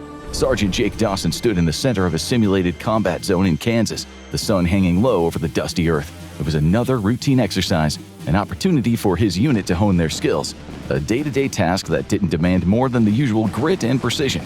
The simulated assault was simple: move in, neutralize the opposition, and extract. Standard infill-exfil type stuff, nothing particularly out of the ordinary. But as Dawson crouched behind a vehicle, his finger resting lightly on the trigger, something shifted in the air. The temperature dropped as if the wind had changed direction in an instant. There was a strange hum, a subtle mechanical buzzing that pulsed through the ground, reverberating in his bones. His heartbeat, already rapid from the adrenaline of the drill, skipped a beat. The ground beneath him trembled, but not with the familiar shakes of artillery fire. No, this was something more unsettling, as though the earth itself had begun to buckle. For a moment, the world seemed to shift, twisting, warping, the horizon bending in unnatural angles. Dawson's training kicked in. He scanned the area for any signs of danger, but this wasn't an ambush or enemy artillery fire, it was something else. The air shimmered like heat waves rising off a desert floor, distorting everything in his line of sight. Then, without warning, the world seemed to fold inward. Time itself splintered. The ground disappeared from beneath him, replaced by an eerie, weightless sensation. The landscape around him vanished in a flash of blinding white light. His vision blurred, his pulse thundering in his ears as a hum intensified. With an abrupt jolt, the world snapped back into focus. He blinked against the oppressive brightness of the sun, squinting through the dust and the haze. The familiar rugged landscape of Kansas was gone. Instead, he found himself standing in a wide, barren desert. His faithful M16 was still resting in his hands, his combat gear intact, but nothing around him made any sense. The air was thick with heat, the smell of dust hung in the air. For the first time in his life, Dawson felt a chill, the weight of an unfamiliar world pressing down on him. This wasn't just a new place, he was somewhere else, somewhere far older. Dawson's combat boots sunk into the hot sand as he scanned the horizon, his heart racing. Rising in the distance, unmistakable against the harsh sky, were the colossal pyramids of Giza. The sight of them hit Dawson like a punch to the gut. He wasn't dreaming. This was ancient Egypt. The scene around him was surreal. Workers labored beneath the sun, hauling massive stones with simple tools, wooden sleds and ropes. Cattle carts creaked under the weight of heavy stones, driven by men in ragged linen. Ancient soldiers armed with spears and shields patrolled the area, their presence adding to the overwhelming sense of dislocation. His mind struggled to comprehend what his eyes were seeing. How had he gotten here? He slung his M16 over his shoulder, the weight of 8 loaded magazines pressing against his vest as the reality of his surroundings sank in. This wasn't a training exercise or a clever reenactment. This was real, impossibly, undeniably real. His first instinct was to keep a low profile. Dawson quickly surveyed the area. It was no use to make himself a target for any kind of confrontation. He needed to survive. The solution was simple, at least for the moment. Dawson found a cave hidden among some dunes, far enough from the worksite to avoid notice. He carefully unloaded the rifle and the 5 small crates of ammunition which had been sucked into the time vortex with him. He carefully tucked them beneath a pile of rocks and loose sand. The last thing he needed was to be discovered with the military gear of a future time. With that done, he wiped his brow and stepped back into the scorching sun. As he made his way back toward the village, a group of Egyptian soldiers spotted him. Their eyes narrowed at the sight of the foreigner and his strange modern clothes. They approached quickly, their weapons, bronze swords and short spears raised. Dawson's gut twisted. He could fight, but he'd be outnumbered, and with the rifle safely hidden in the cave, he was all out of options. Before he could react, they seized him, binding his hands with thick rope. The soldiers spoke in a harsh language Dawson couldn't understand, but their meaning was clear. He was a prisoner. Around him, the cacophony of labor echoed, grunts of exertion and the clatter of chisels against stone. He was thrust into the mass of workers as the overseers barked orders. Dawson's gaze lifted, and his breath caught in his throat. Towering above him was the grand vision of Pharaoh Khufu, a monument of impossible scale and ambition, the Great Pyramid of Giza. Dawson had little choice but to accept his fate. For the first time, he wasn't a soldier, he wasn't a man of modern times. He was a slave, digging in the dust and hauling stone under the brutal sun. But Dawson wasn't just trying to survive, he was studying, calculating, and observing. If he played his cards right, he would wield power in a way no one here could anticipate. In the weeks that followed his capture, Dawson's world shrank to the confines of the village and its surrounding worksite. His body was slowly being molded into the shape of a laborer, thin and malnourished. The relentless heat and grueling tasks were breaking him down, while the monotony of life in ancient Egypt set in. He spent his days lifting stones, digging trenches, and carrying massive blocks of limestone to the base of the pyramid. He made very few friends, mostly villagers who had no choice but to work alongside him. Communication was difficult, but Dawson learned quickly to speak with his hands and his eyes. He picked up simple gestures, crude signs that allowed him to convey his basic needs, and in turn, understand the people around him. Over time, his gestures became more refined and his understanding of the Egyptian tongue grew. Life was a cruel, repetitive cycle. Work site, work, home. But there was no escape from the suffocating daily grind. No hope for freedom. But Dawson's mind never stopped turning. He knew this world wasn't his. He wasn't meant to be here. He belonged in a different time, one where he'd been able to make something of himself. And one day he would make a life for himself in Egypt, too. That day came sooner than he expected. It began with a raid. Dawson had finished his shift, his muscles aching, his body drenched in sweat. When the first signs of trouble appeared, the sky darkened and a sense of unease spread through the village. The workers and the villagers fell silent, eyes darting nervously from one another. They had seen this before. Pharaoh's personal guards, the elite warriors who kept order in the kingdom, had arrived. This was no ordinary patrol.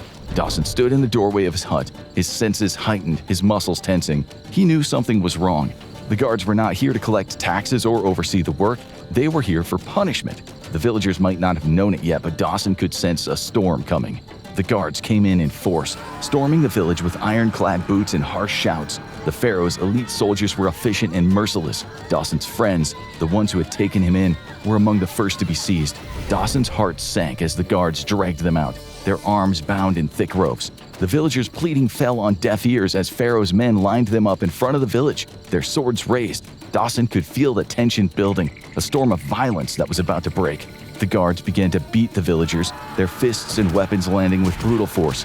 Dawson watched in horror as one by one his friends, his few true allies, were executed.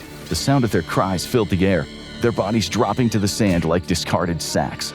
The cold-blooded murder of his comrades shattered Dawson's composure. His pulse quickened, the familiar rush of adrenaline flooding his system. His survival instincts, honed through years of combat and war, snapped into place. He wasn't just an observer anymore. He wasn't a slave. He was a fighter. Dawson's mind raced. He needed a plan, and fast. The guards were distracted by the bloodshed, their attention on the executions. Dawson knew this was his chance. In a blur of motion, he darted between the nearby huts. He heard the crack of a whip and the cries of a villager, but Dawson never looked back. His eyes were fixed on one thing: escape. He reached the edge of the village and sprinted toward the dunes, his legs burning as he pushed through the desert heat. The guards' voices faded behind him, but their pursuit was inevitable. In the distance, he saw the caves where he had hidden his rifle. It was a long shot, but it was his only chance. His mind worked quickly, calculating the risk. He couldn't carry everything, just the rifle and enough ammo to make a statement. By the time he reached the cave, the first guards were close on his heels. Dawson didn't hesitate. He grabbed the M16, slung the ammo over his shoulder, and started moving west, toward the heart of Egypt, toward the Pharaoh himself. This was no longer about survival, it was about vengeance, and Dawson had a weapon of unimaginable power to make sure Pharaoh's reign would come to an end. In the burning desert of ancient Egypt, where bronze swords and wooden shields were the weapons of choice, Sergeant Jake Dawson stood with an M16 rifle slung over his shoulder. It was a weapon that could change the course of history in a way no one, not even Dawson, fully understood yet. The M16 was a weapon built for efficiency, speed, and precision, invented some 4,500 years in the future and weighing just under 9 pounds fully loaded. It was lightweight compared to the cumbersome bronze weaponry of the Egyptians, but its true strength lay in the ammunition it fired.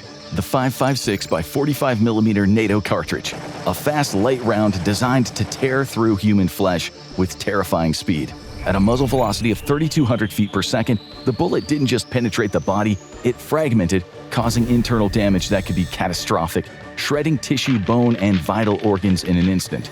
The rifle could fire 700 to 950 rounds per minute, depending on the setting, and in the heat of battle, this rate of fire would be devastating.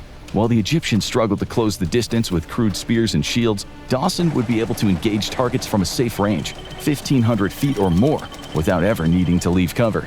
The M16's minimal recoil allowed Dawson to control the weapon with ease, laying down a deadly wall of fire in seconds. In the hands of a skilled marksman like Dawson, it would decimate entire groups of soldiers before they had a chance to react. The Egyptians, armed with their rudimentary weapons, stood no chance. This weapon would make him a god among men, able to strike from afar, untraceable and unstoppable.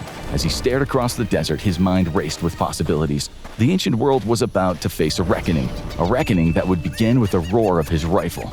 The Great Pyramid gleamed in the midday sun, its white limestone casing catching the light and radiating brilliance across the desert. Thousands of laborers toiled in coordinated chaos, overseen by guards in polished bronze and the imperious gaze of Pharaoh Khafre himself, clad in ceremonial gold and seated on a high dais. The pharaoh was flanked by his elite guard, their weapons at ready, their eyes scanning the restless crowd. Dawson watched from the shade of a nearby bridge, his heart pounding as he reviewed his plan. Months of survival, of blending in and learning the lay of the land, had led to this moment. His ranger training had taught him to exploit opportunities, and this was as good as it would ever get. The pharaoh's presence at the site meant most of his loyal guards would be gathered in one place, their attention focused on the restless workers, not a lone figure lurking in the distance. He steadied his breathing and checked his weapon. His M16 had seen better days, but it remained his lifeline. 8 magazines and months of meticulous care would ensure it performed. Each shot had to count, and he couldn't risk wasting a single round. The first crack of gunfire shattered the oppressive silence of the midday heat. One guard fell, then another. Dawson's disciplined bursts tearing through their ranks with mechanical precision. The Pharaoh's guards scrambled in disarray, their bronze shields and spears useless against the devastating speed and power of modern ballistics. Dawson's training took over, short controlled bursts to maximize efficiency, aiming center mass to neutralize each target without hesitation. Panic ripped through the crowd of laborers, their cries of confusion and terror rising like a wave. Was this a curse from the gods? Pinpointing the threat at last, the guards attempted to rally, their spears flying harmlessly short of Dawson's position. He shifted his aim, taking out the nearest threats with calm, practiced movements. The remaining soldiers faltered, and then one by one they fell. Finally, Dawson turned his sights on the Pharaoh Khafre. The man stood frozen, his divine aura shattered in an instant. Dawson hesitated only briefly, then squeezed the trigger, images of his devastated village flashing through his mind. The bullet struck true, and Khafre crumpled to the ground, his gilded headdress toppling beside him. The silence that followed was deafening. The laborers stared, their minds attempting to comprehend what they witnessed. To them, Dawson's rifle was no mere weapon, it was the staff of Ra, a thunderous gift from the heavens. Slowly, the first man dropped to his knees, then another, until the entire crowd was bowing in reverence. Amun-Ra, one said. Horus, another murmured. Dawson's heart sank as he realized what they were thinking. He wasn't just a man to them, he was a god. The Pharaoh's royal entourage, terrified and leaderless, approached cautiously. They begged for mercy, offering Dawson a place in their household, a status as Khafre's divine heir. Dawson, ever pragmatic, accepted. The irony wasn't lost on him, a modern-day Moses not leading his people out of Egypt, but into an era of his own design. Weeks turned into months as Dawson consolidated his rule. He used his newfound power to establish a cult, one centered around his divine weapon, and turned his attention to a critical challenge, creating a sustainable method to replicate his weapon's power. The M16 was devastating, but it was only one weapon, and his ammunition supply was finite. Drawing on his military knowledge and rudimentary understanding of metallurgy, he and his artisans experimented with all the materials available in ancient Egypt. Dawson eventually hit upon an extraordinary solution, using a specific type of copper alloy to manufacture bronze casings and even rudimentary M16 replicas.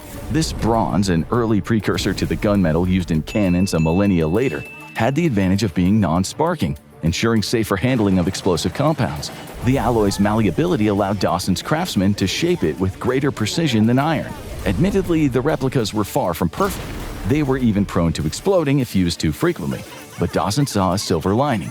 Even failed weapons could be melted down and recycled, even if their users could not. These costly, dangerous firearms became the exclusive equipment of Dawson's personal guard, turning them into an elite force of unparalleled lethality. With these new weapons in hand, his inner circle became the most feared and effective soldiers in the ancient world, cementing his grip on power and his legacy as God King. For years, whispers of a looming invasion haunted the people of Egypt. Groups of shepherd kings, fierce nomadic warlords from the Caucasus Mountains, and predecessors to the Hyksos peoples had long-eyed the fertile lands of the Nile with envious ambition. Dawson, now firmly entrenched as pharaoh, knew his consolidation of power and the mysterious almighty weapons he wielded had only escalated the stakes. Rival kings and invaders alike sought not only to dethrone him, but to seize the secrets of his new arsenal. When the scouts brought word of an approaching army, a massive force moving through the harsh desert toward Egypt, Dawson prepared for war. The shepherd kings, confident in their numbers and ferocity, pushed through the arid wastes with grim determination. Their soldiers were hardened warriors, accustomed to the brutal conditions of their homeland, and the ranks swelled with chariots, spearmen, and archers. Dawson's spies reported their approach through a narrow canyon leading to the Nile, a natural choke point that would become their undoing. Dawson moved quickly, deploying his forces to the high cliffs flanking the canyon. Armed with their bronze firearms and disciplined under his relentless training, his soldiers waited in the searing heat for the invaders to draw closer. Dawson himself oversaw the ambush, his M16 at the ready. As the enemy entered the canyon, their ranks tightening in the confined space, Dawson gave the signal. Thunder erupted from the cliffs as his soldiers unleashed a devastating volley of fire. The lead chariots disintegrated under the barrage, their drivers and horses collapsing in heaps. The invaders' spearmen, unprepared for such an assault, fell in droves, their shields useless against the strange, deadly projectiles. Panic spread through the Shepherd King's forces attempting to retreat, but the narrow confines of the canyon turned their orderly ranks into chaos. Dawson's forces pressed their advantage, raining fire from the cliffs with relentless precision. He himself picked off key targets with his M16, felling commanders and chariot leaders with lethal efficiency. The echoes of gunfire ricocheted through the canyon, a sound alien and terrifying to the Shepherd King's troops. Within hours, the invasion force was shattered. Survivors fled in terror, leaving their dead and wounded behind. The few who escaped carried tales of the god king of Egypt, whose wrath brought thunder and death from the heavens. The Shepherd Kings, once feared across the region, abandoned their ambitions of conquest, warning others of the insurmountable power that now protected Egypt. By carefully rationing his remaining ammunition and maintaining the original M16, Dawson ensured his dominance. He introduced new tactics, organized the laborers into a disciplined militia, and transformed Egypt into an impenetrable fortress. The wealth and stability he brought ushered in a golden age, unlike anything the world had ever seen. Dawson's Egypt didn't just survive, it thrived, its power stretching across the known world. But power never lasts forever. Dawson's grip on Egypt started slipping, his ammo ran low, and the people who once feared his weapons started figuring it out. One of them was Menkaure, Khafre's son, who had been watching, waiting, learning. When Dawson's guard was down, Menkaure made his move. He grabbed the M16 and turned it on its former owner. The same weapon that once made Dawson untouchable now sealed his fate. A crack of thunder, one final shot, and it was over. Just like that, the so-called God King was gone. With real Egyptian leadership back in charge, the kingdom thrived. Dawson's reign faded into legend, just another story lost to time. Millennia later, when an archaeological team stumbled upon a hidden cave near Cairo, they uncovered artifacts that defied explanation. Among the treasures were crude bronze rifles, hieroglyphics depicting a figure wielding a weapon of thunder, and the preserved remains of an American male buried with full royal honors. The discovery sent shockwaves throughout the world. They had uncovered the story of a foreigner who briefly held power in ancient Egypt, a man who altered history with a weapon from the future. What would happen if an M16 showed up in ancient Egypt? Would it make Pharaoh unstoppable or spark chaos? The troops of the North Vietnamese Army, or NVA, pushed forward through the suffocating heat of dense jungle. Overhead, the towering canopy of trees wove together, shielding them from the unrelenting gaze of the American surveillance aircraft patrolling the skies.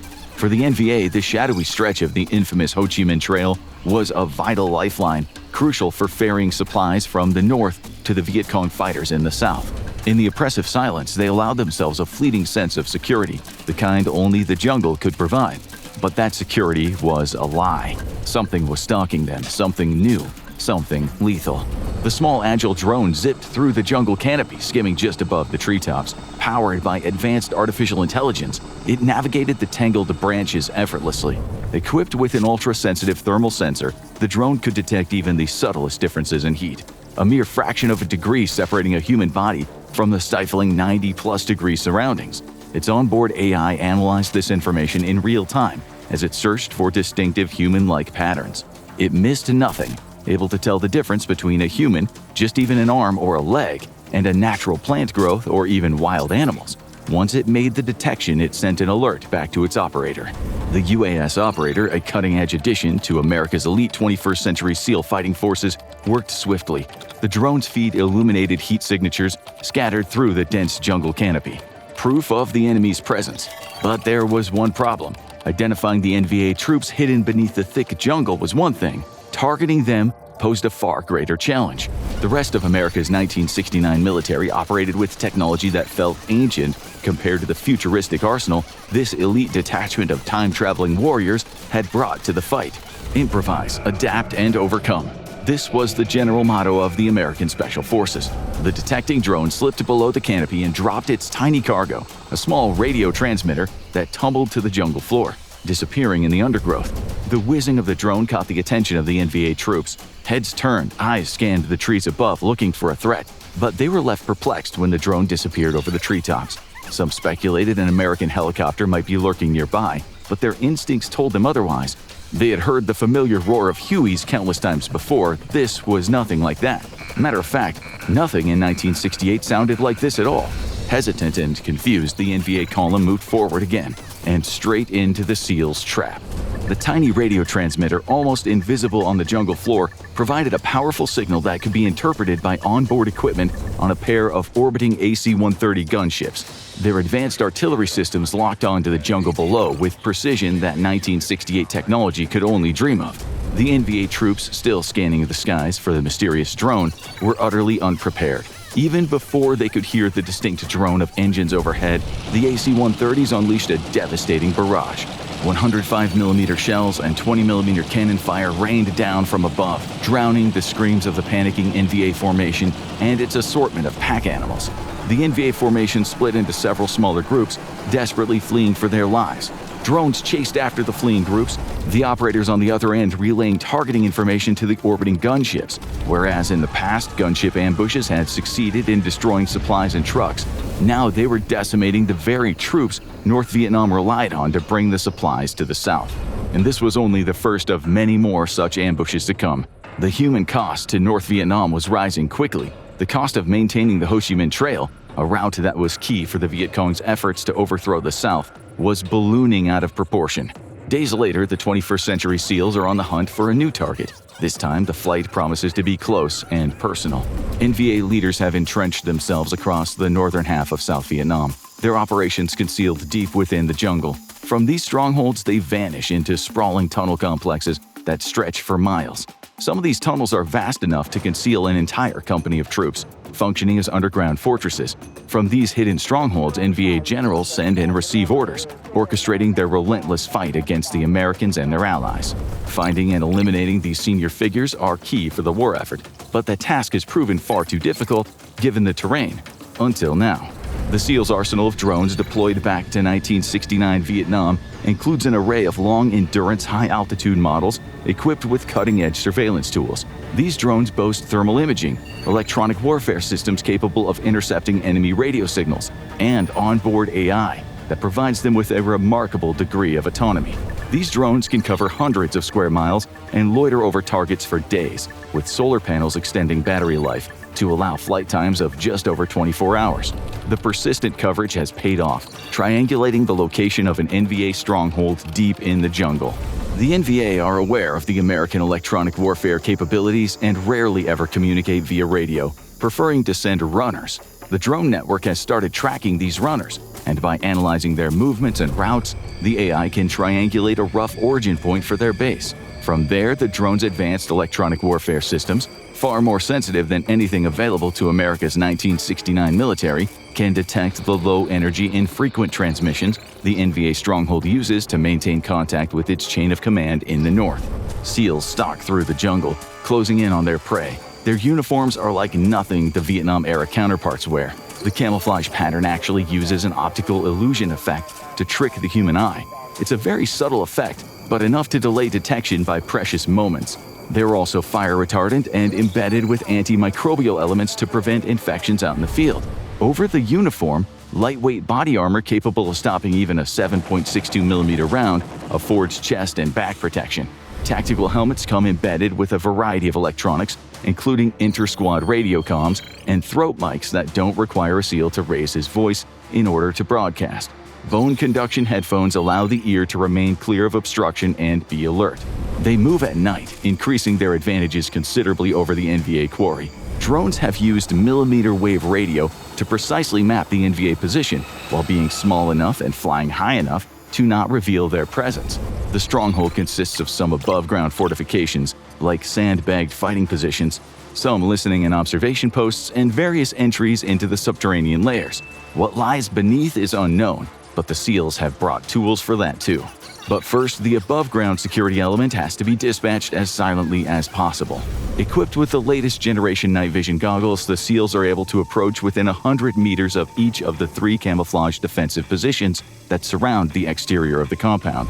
Moving in from the northeast, northwest, and southwest, the SEALs can see clearly through the ink-black jungle thanks to 2 bits of gear. Their night vision goggles not only provide enhanced night vision, but overhead drones network directly with the night vision to help target enemy troops. The augmented reality display gives the time-traveling warriors a superhuman level of vision in the dark. The ambush comes in stages. Several hundred meters behind the lead SEAL elements, 3 drone warfare specialists unzip the large backpacks they've been humping in the jungle since their insertion via helicopter 6 miles back. The backpacks are laid flat and opened, revealing a beehive-like structure in the interior. From each of the cells of the backpack, they remove a small drone, which they place on a small clearing next to them. With 9 drones per backpack, the small fleet now numbers at 27. It's now a simple matter of firing up the small tablet, built to be waterproof and ruggedized against the rigors of cross-country treks and combat both. The flexible LCD display is decades ahead of any technology the rest of the US military currently possesses and unfolds to power up the tablet. Within seconds, the tablet has established a link to the drones, and then to the Overwatch drones already flying high above the target area. They're only capable of short-range communications without additional support from 21st century systems the modern military uses. But at these short ranges, the drones can operate without additional help. With a finger tap, the swarm of drones comes to life and automatically hover 5 feet above the ground. The drone operator pulls up an aerial view from one of the Overwatch drones and draws in a target with his finger. The swarm of drones lurch forward in the darkness at a speedy 15 miles an hour. Using sensors and collision avoidance software, the drones are easily able to navigate the dense jungle, increasing their speed until they reach nearly 30 miles an hour. The noise of the swarm becomes audible just moments before it arrives, causing confusion amongst the NVA. They've never heard a sound like this before, and one man instinctively reaches for a radio to report back to the headquarters element 60 feet below ground. Several hundred meters away, a SEAL sniper who's been tracking the various NVA positions and looking for communications gear spots the radio operator. The shot is tricky. Right in front of his target is a large branch protruding from a tree, but he's not concerned. He's already calculated the wind, temperature, distance, and a variety of other factors. He steadies his breath and waits for the perfect moment. And then it comes. The radio operator steps out from behind the tree. The sniper squeezes the trigger, and the bullet explodes out of his barrel. It crosses the jungle in mere seconds before smashing through the radio operator's breastbone and silencing his radio call in a gurgling, blood-filled cry. Then the drones arrive. The drones become visible to the NVA just moments before striking. Initially mistaken for a swarm of oversized insects, but these are no bugs, although they do pack a devastating sting. Each drone is armed with a few grams of high explosives, and through advanced networking, they autonomously designate targets, coordinating to ensure no 2 drones strike the same one. Most of the drones go for NVA soldiers, crashing into them and detonating their explosive payload. The rest of the drones automatically detect communications equipment, like field radios or heavy machine guns, and destroy those. But their nightmare isn't over, because the lead SEAL elements are hot on the heels of the drone swarm. Their HK-416 rifles bark out in the dark, muzzle flashes suppressed to avoid revealing their location. Some of the NVA defenders, gripped by panic, begin firing blindly into the dark as the relentless drone and ground assault shatters their command and control. The shock and awe leaves them disoriented as chaos erupts. Eventually, an NVA soldier manages to fire off a series of flares, bathing the jungle in sudden light. The SEALs' advanced night vision devices automatically adjust, switching to a less intense mode to prevent blinding. While this limits their natural vision in the dark, their augmented reality displays continue to relay targeting data from overhead drones. Even through glare, darkness, and obstructions like trees and sandbags, painted silhouettes of confirmed hostiles remain clearly visible. A ring of landmines surround the NVA position, but these have been mapped out by the Overwatch drones after days of observing messengers come and go. 2 SEALs fall victim to landmine explosions, though. No plan can ever be perfect in combat. Medics rush to their aid, but while they're able to stop serious bleeding, one of the men has lost a significant amount of blood. A radio call is placed to the drone staging area, positioned a mile and a half behind the front lines. This time, a different kind of drone takes to the sky. Not a combat drone, but a medic drone, designed to navigate autonomously without pre-programming or human input.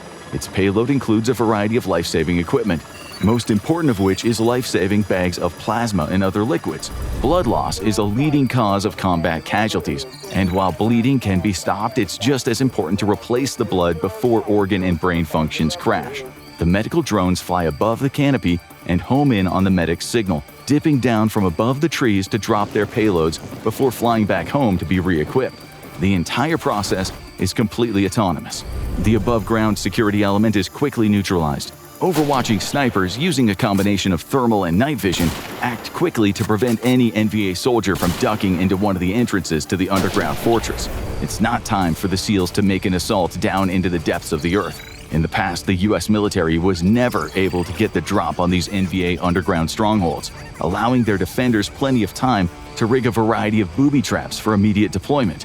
The shock and the speed of the SEAL assault has afforded them the time, but there are still serious dangers waiting for them below. And the SEALs have tools for that too. The tunnels are barely big enough for a man to run through while squatting down, favoring the smaller size of the North Vietnamese soldiers. The SEALs will have to strip off most of their gear save for their weapons, armored vests, and helmets with augmented reality night vision. But leading the way once more is drones. One is a wheeled vehicle which will easily detect any false floors or other traps. The other is a flying drone that can operate even beyond the line of sight and navigate in tight confines by itself. It can send low-quality video footage through the twists and turns of the tunnels to the SEALs, alerting them of what's ahead. More than once, the SEALs have to rescue the wheeled drone from a false floor trap, but by activating them, it saves lives and allows them to bypass the deadly hazard.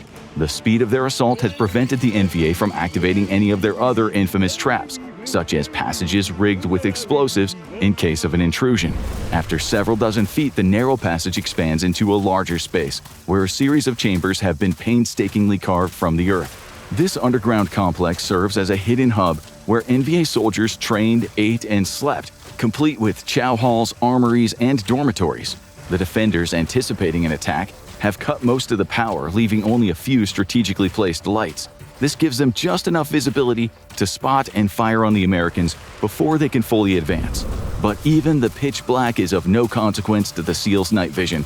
Normally, night vision in pitch black will struggle to see much of anything, as it requires even a little ambient light to work with.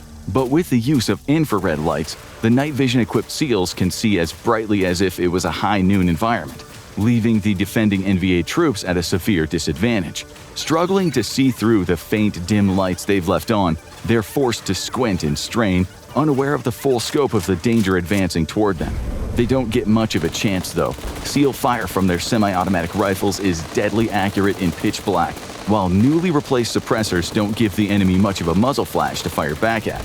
To clear individual rooms or bends in a tunnel, the SEALs send scout drones in first, followed up by a barrage of flashbang explosives. Specialized hearing aids equipped with active noise-canceling technology shield the SEALs from deafening explosions echoing through the tunnels. In the tight confines of the underground, the concussive booms of grenades are amplified, but the hearing aids generate precise counter sound waves, neutralizing the noise before it can enter the SEALs' ear canals and cause permanent damage. The NVA, however, have no such protection, and they are blinded and deafened by the flashbang grenades. These specialized stun devices have been chosen for one specific reason. The SEALs aren't here to kill everyone, only those that are of low intelligence value. Senior NVA officials, however, are of very high intelligence value, and it's them that the SEALs are here to capture. Plus, the flashbangs help preserve other sources of intelligence, like documents, maps, and electronic equipment that might be destroyed by traditional fragmentation grenades.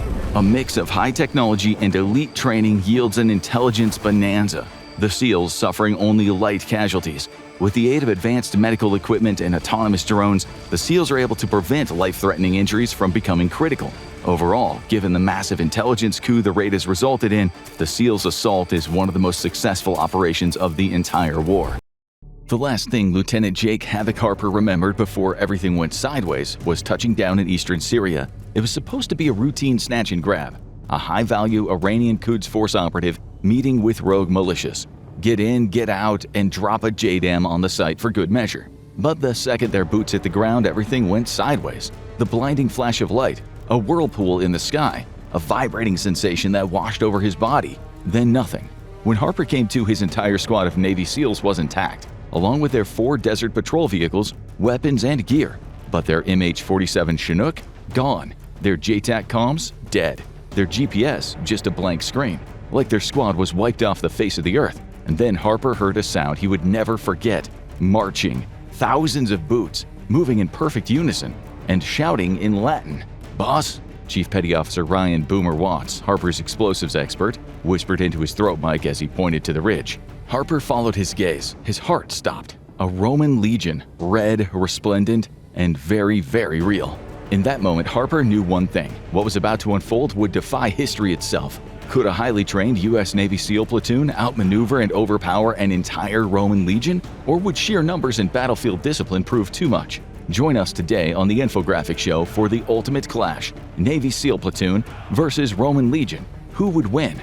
A broad, dry valley stretched between the SEALs and the Roman legion, their crimson banners rippling in the wind. No doubt their scouts had already reported the presence of a strange band of foreigners perched atop the distant ridgeline. Harper's men stood frozen, their disciplined training momentarily overridden by sheer disbelief. They were SEAL Team 7 Alpha Squad, some of the deadliest special operators on the planet. Yet even they weren't prepared for this. Their original mission loadout had been designed for a quick surgical raid, a smash and grab in urban Syria, not all-out war against an ancient empire. They carried M4A1 carbines with suppressors, Mark 48 light machine guns for suppressive fire, a Barrett M82 sniper rifle for long-range interdiction, M9 sidearms, frag grenades, and enough C4 to level a city block. They were geared for rapid movement, close-quarters combat, and asymmetric warfare, not a pitched battle against an ancient army.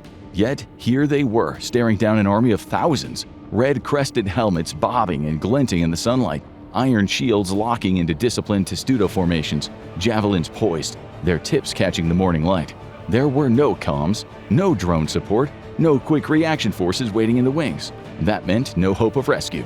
The SEALs were utterly alone, stranded in an impossible place faced with an impossible enemy. But if any warriors in the modern world were suited for this fight, it was them. The SEALs weren't just killers, they were adapters, survivors, problem solvers. They had fought their way out of ambushes in the Hindu Kush. They survived nightmare insurgent strongholds in Mogadishu, hunted terrorists through cartel tunnels in Colombia. They had operated in environments where the rules of engagement shifted by the second, where the only law was violence and victory. Fine, Harper thought. If Rome wanted a fight, it had just found one. Survival instincts kicked in fast. Without a word, Harper and his men dropped into the prone firing position, using the natural rise of the terrain to give them cover and height. At over a mile out, they were lucky to trade distance for time to assess, plan, and prepare. If the Romans rushed, they'd be cut down before they made it halfway up the hill. If they waited, the SEALs could set up a deadly kill zone, perhaps even an ambush. Smitty the sniper shifted into position, Barrett rifle digging into the dirt as he peered through his scope, his breath slow and controlled. "This is a drill, right?" His voice was dry, tinged with dark humor, but there was an edge of hope to it, as if the command team might suddenly call it off, as if this was some insane, full-immersion VR exercise cooked up by DARPA. Harper didn't respond. He just scanned the thousands of shield-bearing warriors, their eyes set on the small force atop the ridge. This wasn't a drill. It was history, and SEAL Team 7 was caught smack dab in the middle. Harper gestured at the approaching army. "You ever seen a historical reenactment with actual Romans?" he said, not even believing his own words. Even the SEALs had to admit the Roman legion was a marvelous machine, precise, disciplined, and terrifyingly massive. From their ridge, Harper's men had a perfect vantage to witness its full crushing scale. Over 5,000 men advanced in rigid formation, their red crests bobbing in unison. Golden eagle standards gleamed in the sunlight, and each scutum's shield was locked with a man beside him, creating an imposing, unbreakable wall. The front ranks marched with glad eye drawn, short stabbing swords designed for close-quarters slaughter. Meanwhile, the rear ranks hefted pila, deadly throwing javelins that would turn any charge into a killing field. The red crests of centurions bobbed through the ranks, barking orders in clipped, efficient Latin, ensuring flawless coordination. There was no hesitation, no breaking formation, just a calculated, relentless advance. At the center of the force rode Marcus Licinius Crassus, the richest man in Rome, garbed in the gleaming steel of a Roman general. His plumed helmet caught the morning light as he observed the battlefield from horseback. Gaius Cassius Longinus, the second in command, rode beside him, scanning the SEAL's strange posture and position with the cold, calculating gaze of a veteran strategist. Harper had read history. These were no amateurs. A Roman legion wasn't just an army, it was a war machine, honed by centuries of conquest. Every legionnaire had been hardened through brutal training, taught to march 20 miles in full armor, to construct fortifications in mere hours, to kill in brutal close-quarters combat without hesitation. They weren't undisciplined rabble, they were highly trained warriors, their tactics tested against the mightiest empires of their time: Greece, Carthage, Gaul. And now their unyielding, disciplined advance was directed at the SEAL team, a small, black-clad group of warriors standing alone in defiance of the Roman war machine. They had never seen rifles, never witnessed four-wheeled chariots capable of impossible speeds, never heard the crack of automatic gunfire. But they had crushed enemies before, and they would do it again.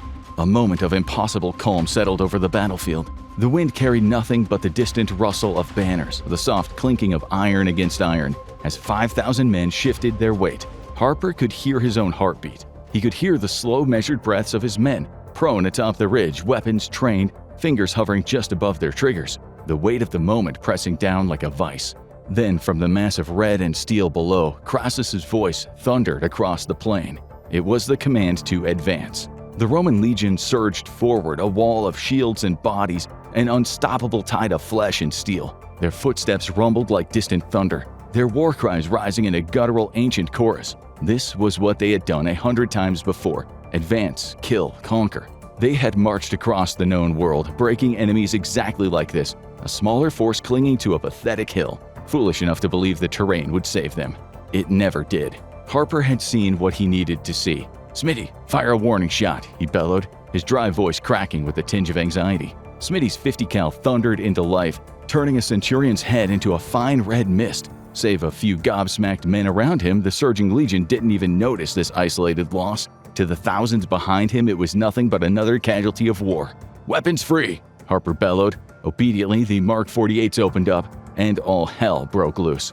Squad automatic weapons roared, belching a steady stream of lead. Suddenly, the Romans were dying by the dozen. A dozen turned to 50, 50 into 100. The front ranks collapsed in a wet, grisly cascade as bodies folded backward, their shields splitting like rotten wood. Chainmail and leather offered no protection against the seals' relentless fire. Romans shrieked, staggered, and tipped over corpses, only to be trampled by their own advancing brothers. When the Roman skirmishers had closed enough distance, the M4s joined in the chorus, hollow points punching through muscle and armor.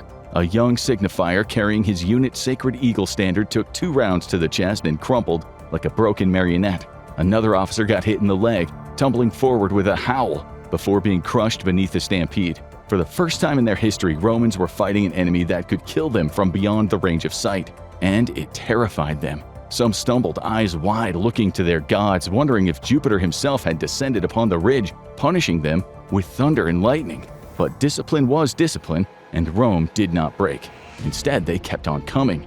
Barrels ran white hot, the acrid stench of burning oil and cordite filling the seals' nostrils. Steam and smoke hissed from the overhead chambers, spent casings clattering down the hillside like brass rain. The DPV's mounted guns tore through the ranks of men, ripping bodies in half, turning the slope into a red, seeping mass of flesh. And yet, even as the hill became a graveyard, the Romans kept coming. Shields locked, feet driving forward. They reached a rocky spur midway up the incline. Bodies tumbled backwards, arms and legs flailing. The Romans clawed, stumbled, and climbed over the growing mountain of the dead. Then, almost without warning, the entire front line had disappeared. The field behind them was a wasteland. Groans and anguished screams filled the air. Limbs twitched, corpses shuddered in the dirt, fingers grasping at wounds that could never be healed. Harper's men slowed their fire, waiting to see if the Romans turned back. Smoke drifted up from their weapons, curling in the morning light. For a long, tense moment, nothing moved. The SEALs breathed heavily, wiping sweat from their brows, searching for signs of retreat, and then they heard it. The clink, the grind of iron, the sound of shields locking together. The 40% rule is a mantra every SEAL lives by. The idea that when your body screams for rest, when your mind begs you to stop, you're really only 40% spent. SEALs are trained to override pain, fear, and exhaustion, to push past their limits and keep fighting long after a normal man would quit. But as Harper watched the fresh Roman cohort step forward, shields locked, swords drawn, unflinching in the face of certain death, he realized something chilling. The Romans lived by that mantra too. These men had just watched hell unfold. They had seen their brothers fall, their front line obliterated by weapons beyond their comprehension, and yet they did not waver. They did not break. The Legion was just a fighting force. It was an organism, a machine built to endure beyond the limits of human suffering. Harper let out a slow breath, nodding to himself as he slapped a fresh mag into his M4. His men did the same, rolling their shoulders, flexing their fingers, preparing for round 2. The SEALs had never faced an enemy like this, and that made it the best fight of their lives. And with that, the Legion resumed their slow, inevitable march to the top of the hill. "Time to move," Harper shouted. "Fall back to the ruins." The SEALs pile into the DPVs, gunners firing from the roll bars, kicking up dust clouds as they drift across the battlefield. Roman Pila javelins rain down, thudding into the earth where the SEALs once stood and skidding across the dirt. They had escaped in the nick of time. Harper's M203 grenade launchers thumped, lobbing high-explosive rounds into the tightly packed Roman ranks as they crested the hilltop. Bodies flew like ragdolls, shields scattered, the air filled with the screams of the men who had never seen, never even imagined modern war. Yet they kept coming. "These guys don't quit," muttered Corpsman Doc Mitchell, reloading his M9 sidearm. "They don't know what quit means," Harper replied grimly. The DPVs ripped through an abandoned outpost, down an old dusty road, an old Parthian fort. The SEALs were fortunate to have their high-speed vehicles. Without them, they would have long expended their ammo. At the ruins, they found a stone wall, some defensive positions, nothing major, but it was elevated, giving them a high ground advantage. Harper ordered his men to set up and stand fast. The SEALs dismounted, setting up a 360-degree defensive perimeter. Smitty took up a position on a crumbling tower with his M82 Barrett, scanning for high-value targets. The Legion halted. A brief calculated pause as they assessed the battlefield. Then their artillery arrived. Smitty couldn't believe his eyes. Through his scope, he saw a line of ballistas, massive wooden siege engines, ancient but deadly. The same type he had massed for devastating effect in countless strategy games on his old PC. Only this time he wasn't playing. The ballistic crews moved with practiced precision, their motions refined across countless sieges. Harper and his men watched from the crumbling fort ruins, sweat beating down their brows. The massive torsion-powered war engines were wheeled into position just beyond the effective small arms range. These weren't mere catapults, haphazardly lobbing stones. Ballistas were the apex predators of ancient artillery. Each one could launch a 6-foot-long iron-tipped bolt at speeds of around 115 miles per hour, easily impaling a man from head to toe or splitting a wooden shield like paper. A direct hit could pulverize bone, explode organs, or pin a screaming soldier to the wall like a hunting trophy. The Romans knew exactly what they were doing. They had laid siege to entire cities with these machines, shattered enemy morale by turning the air into a storm of spears and iron. And now those deadly machines were being aimed right at the SEALs and their ruined fort. Harper clenched his jaw. They had a little time. The Legion was advancing. Smitty was low on ammo. The ballistas were taking aim, and soon the sky would be filled with death. But the SEALs had another trick up their sleeve. Boomer's C4 charge, a massive block of plastic explosive carefully hidden beneath a discarded backpack at their previous firing position. It was primed and waiting. Boomer crouched behind cover, his detonator in hand, his eyes locked on the Roman officers gathering near the abandoned ridge. They had seen the destruction, the strange weapons, the fire, and the smoke. Their curiosity got the better of them. A legate knelt down to inspect the bag, gesturing for his tribunes to take a closer look. That's when Boomer grinned. He pressed the trigger. A blinding explosion ripped through the battlefield, erupting like a volcanic shockwave. The ridgeline disintegrated in a flash of fire and rock as Roman limbs launched into the sky. Flaming debris rained down, screams piercing through the dust cloud as high-ranking officers and their orderlies were ripped apart mid-command.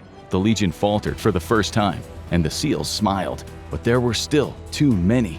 The reality was undeniable. This was never going to be a fair fight in the long run. A single SEAL squad, no matter how lethal, could only hold out for so long against thousands. The Legion was built for endurance, a relentless war machine designed to grind down enemies through sheer attrition, sustained by foraging, supply lines, and ironclad organization. The SEALs were trained for surgical strikes, rapid assaults, and swift exfiltration, not a drawn-out war.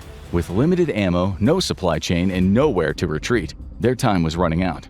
Harper knew it. His men knew it. Every burst of gunfire, every grenade tossed, every squad maneuver was a tick on the clock, winding down to the moment where they'd have to make their move. A strategic withdrawal wasn't defeat, it was survival. And survival was something SEALs excelled at. They would slip into the countryside, vanish into the hills and villages, and regroup. It wouldn't be easy. They were strange men in a strange land. Once the Romans spread word of black-clad warriors wielding thundersticks, it would only be a matter of time before every soldier, every patrol, every citizen was watching for them. But Harper wasn't worried. They'd been ghosts before. They could be ghosts again. Harper was about to give the order to withdraw when he caught a movement on the far horizon, a shimmer of dust and steel, rolling across the plain like a storm front of death. His breath hitched. It only took a few seconds to recognize the shape of the onrushing tide, the glint of lamellar armor, the banners snapping in the wind. The Parthians had arrived. The Roman formation was still reeling from the explosion that had eviscerated its core officers, confusion rippling through their ranks. That was when the first shockwave hit, a wall of thundering hooves, fully armed cataphracts crashing into the exposed Roman flank like a tidal wave of bronze. Spears snapped through chainmail, lances punched through men and out the other side. Horses trampled screaming soldiers under their iron-shod hooves. Then came the second wave. Parthian horse archers swept in, their composite bows snapping with deadly precision as they unleashed clouds of arrows into the chaos. The projectiles found their mark, piercing soft flesh through the gaps in Roman armor. The seals' mouths hung agape. They could hardly believe their luck. Harper watched as the battle shifted in real time. The legion had been distracted, drawn away, and broken by the seals' initial assault. In a cruel twist of fate, it had been his team that had unknowingly softened them up for the Parthians. It didn't matter. What mattered was opportunity. "Mount up, we're out of here," Harper yelled. His men didn't take convincing. The DPVs roared to life, kicking up great plumes of dust as the seals spun away from their fortified position. Using the chaos below to cover their retreat, Harper threw one last glance over his shoulder. The legion was collapsing, bodies strewn across the field. Romans fighting desperately to regroup as the Parthians pressed their advantage. And then the seals were gone, vanishing into the desert, their black-clad figures swallowed by the dunes, leaving nothing but scattered shell casings and smoldering wreckage in their wake. You ever think about what'll happen when historians find those Roman corpses full of 5.56? Harper laughed as the desert whipped his face. Boomer and Smitty grinned too. Guess we just gave some archaeologists a real bad day. Could the SEALs have won outright? No. A squad versus thousands is unsustainable.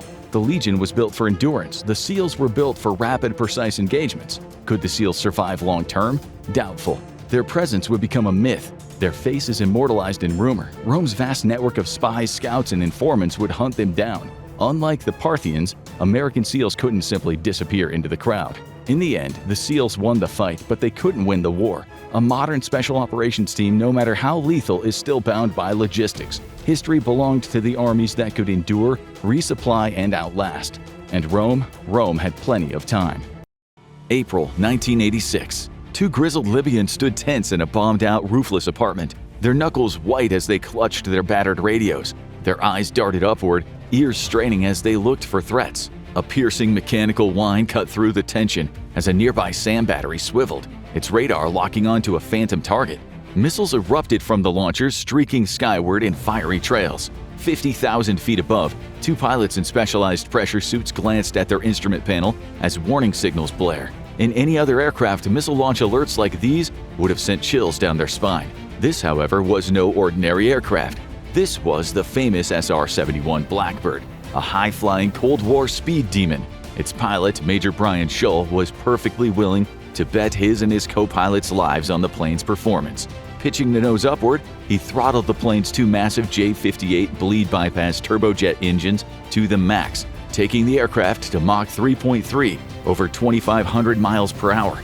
At this speed, the aircraft was pushing its very limit, covering a mile every 1.5 seconds and streaking across the sky faster than a speeding bullet.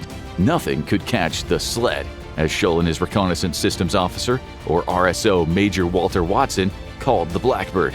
Clawing its way to 90,000 feet in minutes, the Blackbird left a trail of sonic booms in its wake. Below, the Libyan missiles faded into oblivion, outmatched and outpaced. Shull tried to idle the Blackbird's throttles just south of Sicily. Only the plane's airspeed indicator kept ticking higher and higher. Mach 3.8, Mach 3.9, Mach 4. Nobody had ever flown this fast in a production aircraft. Worried, the pilots tried to disengage the afterburners, to no effect. Then something strange happened, a sudden eerie silence. The engine stalled, electronics flickered. They found themselves coasting above the brilliant blue-green curve of the Earth, the atmosphere black around them. And then, without warning, the instruments sprung back to life, but the sky had changed. They'd somehow slipped through time, over the battle-scarred skies of Europe in 1944. Miles below lie endless formations of Luftwaffe fighters, flak bursts tearing through the clouds, the Allied forces on the brink of the Normandy invasion. Could this lone Blackbird, armed with nothing but speed and stealth, somehow shift the balance in the Allies' favor? Or will this marvel of Cold War technology merely become a ghost ahead of its time? Join us today to find out. Today, the SR-71 Blackbird still looks like an aircraft from the future, decades after its final flight. That's perhaps a testament to the visionary approach of its innovative engineer, Clarence Kelly Johnson, and his team at Lockheed's Skunk Works. Yet aeronautical engineers of the 1940s would not have found the technology used to design such a unique airframe foreign whatsoever. Johnson's team conceived of the project in the 1950s, using the same slide rules and drafting tables that he used to design Lockheed's P-38 Lightning. Coupled with next-generation jet technology and heat-resistant alloys, the results, however, were radically different. A high-speed, high-altitude reconnaissance plane that could cruise at Mach 3 and fly at 85,000 feet, where it could easily overfly and outrun Soviet defenses. Its sleek, tapered body minimized its radar cross-section, an early application of stealth principles that would one day redefine aviation. Engineering the Blackbird took innovation, pluck, and truly unique systems. The SR-71's airframe could withstand the punishing heat generated by sustained speeds over 2,000 miles per hour, where skin temperatures reached over 500 degrees Fahrenheit. Johnson's team invented ways to shape and weld titanium, a metal previously too brittle to handle such stress. They also engineered the Blackbird's unique engines, which were hybrids between traditional jet engines and ramjets. This revolutionary design enabled the aircraft to achieve extreme altitudes and speeds while maintaining remarkable stability. The result was a machine so advanced that it dominated the skies for over 3 decades, a testament to Johnson's vision of a plane that could vanish into the thin air it conquered. Scholl and Watson didn't know what happened when the flickering lights on their instrument panels stabilized and the Blackbird's engines roared back to life. They saw the same familiar contours of southern France beneath them, but something felt off.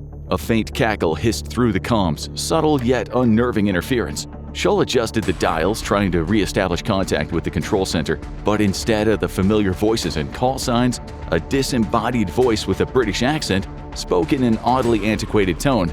"Bandit on your 6, old chap. Looks like a 109. Scholl couldn't believe his ears. A 109? Bandit on your 6? The next radio intercept confirmed his intrusive thoughts as he heard another distressed Brit yell, "My Spitfire's leaking fuel, I'm going down!" That was either an elaborate simulation, an incredibly accurate World War II reenactment, or the Blackbird had somehow pierced the time-space continuum as it accelerated past Mach 4. Banking the aircraft into a steep turn to get a better view below, what Scholl saw confirmed his suspicion. Tiny dots, small prop-driven aircraft flying strange patterns, one of them descending into the clouds, billowing smoke and fire. The airframe shuddered as Scholl gently throttled back, bringing the SR-71 down to just below Mach 1. A quick calculation ran through Watson's mind as he eyed their fuel gauges, just over 12,000 gallons at max capacity, but burning fast even at this reduced speed. Normally, they'd have multiple tankers waiting at predetermined rendezvous points every hour or so, but if this was really 1944, that tanker might not even be a blueprint in some engineer's mind yet. Scholl knows they've got around an hour before they're running on fumes. They need to come up with a plan, and fast. Watson nods, glancing over the camera control system still dormant in front of him. If they really are back in time, maybe they could help shift the balance of the war. 1 or 2 passes could make all the difference. The intel would be invaluable. He powered up the high-resolution optical systems, calibrating the camera array for a lower altitude pass over enemy-occupied France. As they glide down, breaking through scattered clouds, they see dark plumes of smoke staining the landscape below. Towns and villages are scarred, blackened by the marks of conflict. It's a landscape dotted with convoy lines and huddled soldiers beneath makeshift camouflage nets. The SR-71 pilots knew they could provide Allied command with maps of entire military formations, fortifications, and supply lines. Intel years beyond the best they'd ever dreamed of, if they lived, of course. Their flight path took them north, and as they approached the coastline, a tense silence filled the cockpit. Scholl tapped the fuel gauge, his mind racing with options. It dawned on both of them that theirs was a one-way trip. No tankers, no idea where they could land, and no thought of turning back. Then and there, Scholl and Watson forged a new flight plan, one pass northeast from the French coast through Normandy, with a quick bank back to the northwest over Berlin. Then find an airfield somewhere across the channel and bring the Blackbird down safely enough to salvage the invaluable reconnaissance aboard. Their black-winged beauty could fly from LA to Washington, D.C. in 64 minutes flat. But without a place to land, what good was speed? Whatever happened, both pilots knew they would probably never make it back to Beale Air Force Base in California, home of the Blackbirds in the United States. Even Royal Air Force Mildenhall, the Blackbirds' overseas home in Suffolk, England, didn't accommodate the SR-71 until 1976. Even the best Allied reconnaissance planes during World War II, like the de Havilland Mosquito or Spitfire PR Mark 11, could not even sniff the technical parameters of the mission their SR-71 was about to undertake. Exponentially slower and unable to ascend beyond the reach of enemy fighters and flak batteries, World War II reconnaissance planes still excelled in one area: their high-quality vertical and oblique cameras. Equipped with lenses boasting focal lengths of up to 36 inches, these cameras captured intricate details across an impressive 15 square miles in a single shot.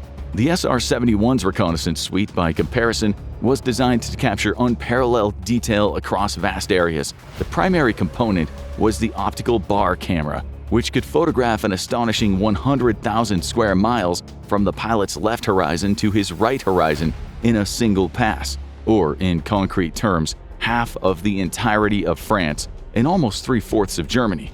The Blackbird's camera systems could produce such detailed imagery that its engineers could discern objects down to a foot in size from 85,000 feet up, ideal for mapping out troop movements, enemy infrastructure, and lines of communication. To put that into perspective, reconnaissance teams were known to have been able to make out the brand name on a pack of cigarettes lying flat on a picnic table from a photo taken at 80,000 feet. Additionally, the Blackbird was equipped with the technical objective cameras, designed to capture precise high-altitude images of specific target zones. It also had a side-looking radar, which allowed it to image terrain even through cloud cover. This added an all-weather dimension to its capabilities that World War II-era aircraft couldn't match. The Blackbird's belly housed 8 equipment bays, each packed with state-of-the-art cameras, sensors, and specialized electronics, a sophisticated array optimized for gathering electronic and signal intelligence. But in this unexpected low-tech World War II environment, much of its cutting-edge payload was rendered useless. Still, what would have taken Allied reconnaissance pilots and photo interpreters weeks to document, the SR-71 was about to do in a little less than an hour. Not a bad return on investment, even at a cool $200,000 per hour to operate. Scholl and Watson stared out across France from their mirrored visors. They both knew what this was, a one-shot mission. The SR-71 Blackbird wasn't just another jet, it was a marvel of human engineering. A machine so specialized, so futuristic, that every part was carefully tuned for extreme speed, heat, and altitude. Just to cruise at Mach 3, its very fuel had to be reimagined from scratch. Standard Cold War jet fuel would have to be combusted into an inferno under these conditions, so Pratt & Whitney developed JP-7, a fuel so resistant to ignition you could flick a match into it without causing an explosion. In fact, JP-7 was so stubbornly non-volatile that Lockheed had to develop a separate ignition system by injecting triethylborane just to start the engines. This volatile chemical ignited on contact with the air, producing a flash of green flame as it kick-started the fuel mixture. The SR-71 was a fire-breathing behemoth. As they throttled down to conserve fuel, the SR-71 began leaking through its frame, an inherent quirk of the Blackbird's design.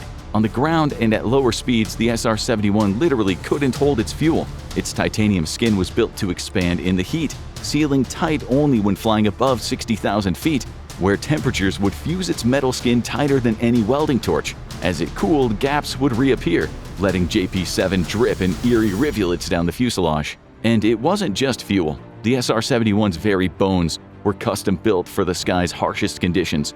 B.F. Goodrich had to develop special aluminum-reinforced tires to handle the immense weight of the jet, 170,000 pounds or 85 tons. These tires were designed to survive just 20 landings. After that, they were too worn to handle the SR-71's brutal descent. Then there was the gear Scholl and Watson wore.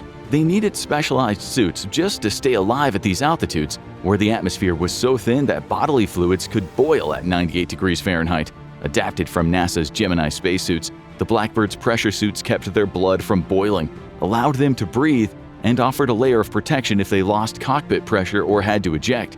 This was no simple flight suit, it was a cocoon against death itself. Here in 1944, if anything broke, fuel lines, ignition systems, pressurization gauges, they were stuck. The SR-71 was too advanced a masterpiece requiring technology, skill, and infrastructure that wouldn't exist for decades. No engineer in the world, Allied or Axis, could ever hope to replicate its intricate systems. Scholl and Watson could try to explain it all, if they lived. But how could they teach people from the past to build a machine from the future? It would be like explaining the Apollo 11 landings to Galileo Galilei. The stark truth was obvious, their fuel was finite, their mission singular. This was the SR-71's only shot over the skies of German-occupied Europe, and they had to make it count. Schull guided the Blackbird in a sweeping arc over the Normandy coastline just as the morning fog began to lift over the beaches. With Watson operating the cameras, they captured the entire sector in seconds. Next, they glided inland. The optical bar camera hummed as it mapped out intricate patterns of Axis formations, armored columns, and supply lines snaking across the French interior. Watson shifted their trajectory north, skimming past the fields of Paris and tracking along the Scheldt, where the German troops clustered around strategic bridges. They pressed on toward Berlin, the SR-71's cameras capturing every detail in breathtaking clarity. Individual tanks stood in precise formations, their steel hulls gleaming under the watchful gaze of Rommel himself. Schull throttled back in a controlled turn, bringing their flight path into a slow, controlled descent over the English Channel. Normandy was little more than a thin line on the horizon. By the time they reached RAF Burtonwood, at the time Europe's largest airbase, fuel warnings were blaring and the runway appeared to be impossibly short from their altitude. Schull lined up the approach best he could, forcing the Blackbird's speed down to its absolute limit. The wheels hit the ground, tires screeched and spat smoke as they burned against the asphalt. Schull yanked the nose up as the safety chute deployed, using every ounce of the jet's reinforced tires to kill the forward momentum. But the momentum was relentless, and with a final jarring shudder, the SR-71 grinded off the end of the runway, its aluminum-reinforced tires kicking up gravel and grass as it came to a stop just feet from a farmer's hedgerow. Schull and Watson climbed down, greeted by a mix of wide-eyed RAF personnel and Allied officers scrambling to make sense of this futuristic-looking bird that had just torn down their runway. Schull quickly briefed them, identifying themselves as U.S. Air Force pilots from, quote, another time, instructing the stunned ground crew to gather the film canisters from the camera base. Schull stepped aside to speak to one man who seemed less shocked than the rest, a tall, sharp-eyed engineer in a Lockheed jacket. Schull nodded. Kelly Johnson, I presume? Clarence Kelly Johnson, the inventor of the P-38 Lightning, stared at the SR-71 in awe, barely able to process the sleek black airframe. The processed images reveal a staggering level of detail. Tanks, artillery positions, camouflage depots, and Axis command centers, all glimmering like gems in the emulsion. Teams of photo interpreters back at HQ pored over the photographs, seeing for the first time every major Axis position and supply route laid bare. For Allied strategists, it was an unimaginable gift, a roadmap that would allow them to strike with precision. Within weeks, Eisenhower and his generals overhauled their strategy, rerouting forces to exploit the weakest points in the German defenses. The result was a series of surgical strikes that had shattered the Axis lines, forcing retreats faster than they could regroup. The veritable fog had been lifted from the battlefield. By Christmas, with no place left to hide, the German high command was brought to its knees. The SR-71 Blackbird, designed for a distant Cold War, may have had a single pass over the war-torn fields of Europe. Its cutting-edge technology might have been a one-trick pony in World War II, but the power it wielded to reveal secrets across entire countries in the blink of an eye would have been nothing less than revolutionary. Occupied France, 1944. The Nazi command tent was concealed in a dense forest far from the nearest Allied lines. Inside, German officers huddled around a table covered with maps, debating troop movements, supply depots, and the best positioning of artillery batteries. They felt safe here, shielded by miles of anti-aircraft defenses and the thick canopy above. But as they eagerly pored over the plans to blunt the impending Allied invasion, hellfire from the blue was about to shatter their illusion of security. It began with a barely audible hum, swelling rapidly into an unholy growl which seemed to shake the very roots of the dense forest floor. Before anyone could react, a blinding flash engulfed the tent. The fiery blast ripped through the canvas, maps and the bodies alike, spraying pink mist into every direction. A thunderous, monotone growl followed the murderous cacophony as it faded into oblivion. Paralyzed and panicking guards stared at where their command tent once stood. Its smoldering debris now filled the air with the acrid smell of burned fuel and flesh. The Nazis didn't know what hit them. Peeling up into the clouds above them was an A-10 Thunderbolt, one of the world's deadliest ground attack aircraft. Only this one had somehow been sent back in time to raise hell over the skies of Europe. Could a fully loaded A-10 have made the difference for Allied forces at the height of World War II? Join us on today's episode of the Infographics Show to find out. Dawn's early light glinted off the dark rolling waves of the English Channel as a squadron of Republic P-47 Thunderbolts approached. The cagey ground-pouring workhorse of the Allied air forces cruised low over the water, their bulbous 18-cylinder radial engines rumbling. The pilots, veterans of countless sorties, climbed high into the air as they approached the French coastline ahead, scanning the skies for signs of enemy activity. Something off to the right, 3 o'clock high. The flight lead crackled into his throat mic. In perfect unison, each of the pilots flying in the V glanced up over their right shoulders, straining to make sense of the gray shape coming into view. They could make out 2 shimmering orbs in the pre-dawn darkness. It was an aircraft, that much was certain. Yet, it was one that looked much more like a spaceship than anything they'd ever seen back in England. The rearward jet engines almost whispered compared to the P-47's roaring radials.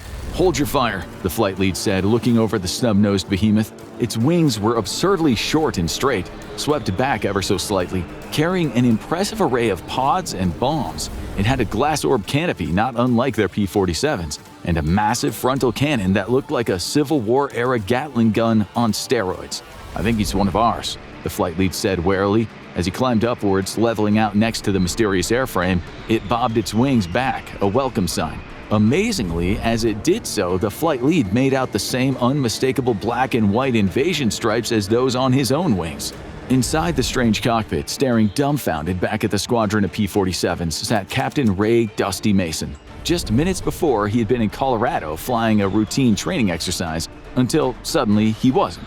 He couldn't explain it. One moment he'd been flying over a Colorado 14er, and the next he was buzzing over a huge body of water, a flotilla of sleek olive-green P-47s off his A-10's left wing. Dusty wondered if he was in a simulation. The approaching coastline looked like the coastline of France that he'd seen so often during his days as a commercial pilot, before joining the U.S. Air Force. Throttling back, Dusty's combat instincts kicked in. The lead pilot of the famous P-47 Thunderbolt, the spiritual forebear of his own Thunderbolt II, seemed to be inspecting his airframe. Keying their radio, Dusty picked up the right frequency and decided to play along. "Good morning, gentlemen," he said with a thick Texas drawl, wagging his wings to make sure they knew he wasn't a threat. Then he took an absurd punt, partially in jest. "I have been authorized by Eisenhower himself to accompany you on your mission today," he said, half expecting a stern reply. Only they seemed to take the bait, saluting Dusty as they flew past, their eyes wide as saucers. They'd seen the famous shark's mouth painted on some of their own fighters, but never on anything like this. It had to be one of those secret jet programs they'd heard rumors about. They knew the Germans were developing them. They didn't know the Allies already had some of their own. Crossing the French coast, the P-47s broke off into pairs. The A-10 stayed on the wing of the flight leader, a grizzled veteran named Major Slick White. He explained their mission to Dusty. They were on their way to pound German armor in a bid to slow the rush of Panzer columns before they could charge in to crush the growing Allied beachhead in Normandy. What the P-47 pilots didn't know was that the mysterious newcomer alongside them wasn't just strange, it was terrifyingly lethal.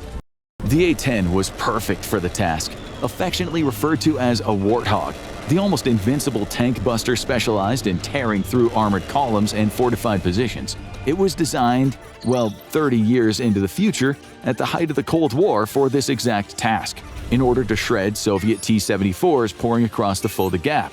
The A-10's engineers basically built out its world-famous airframe around its distinctly American ace in the hole, the Ju-8 Avenger. This 7-barrel 30mm Gatling cannon was capable of firing up to 70 rounds a second, or 4,200 rounds a minute. Though the plane itself only carried under 1,200 rounds, each was armor-piercing, depleted uranium. They were capable of punching through an entire tank column like butter, leaving nothing but twisted metal and fire in its wake. To put that into perspective, the A-10's gun is so powerful that when its pilot presses the trigger, the recoil alone unleashes 10,000 pounds of force, slightly more than the output of each of its 2 TF-34 turbofan engines. This effectively cuts the plane's airspeed in half, and there's only one way to counteract the recoil: throw the old girl into a shallow dive.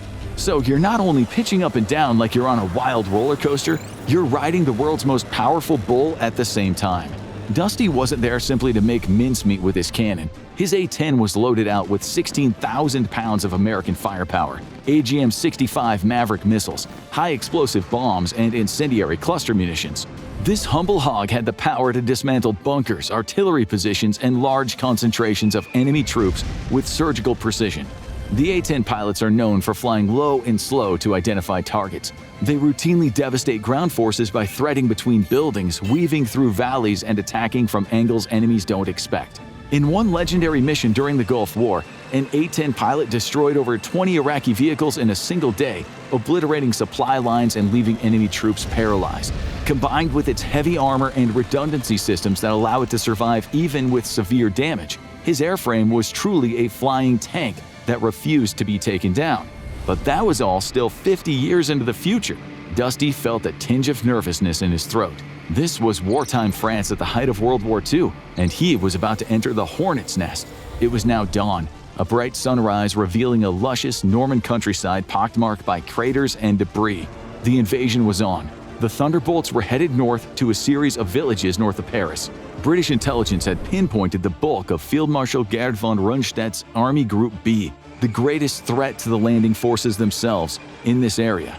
There were 9 panzer divisions and 1 panzer grenadier division in the whole theater. An armored reserve known as Panzer Group West had more than 1,400 tanks and self-propelled guns. Slick White, the lead P-47 pilot, explained that the Germans had kept their best armor inland, hidden for a mass counterattack. Allied spies operating in the underground French resistance had passed along accurate intelligence as to their exact whereabouts.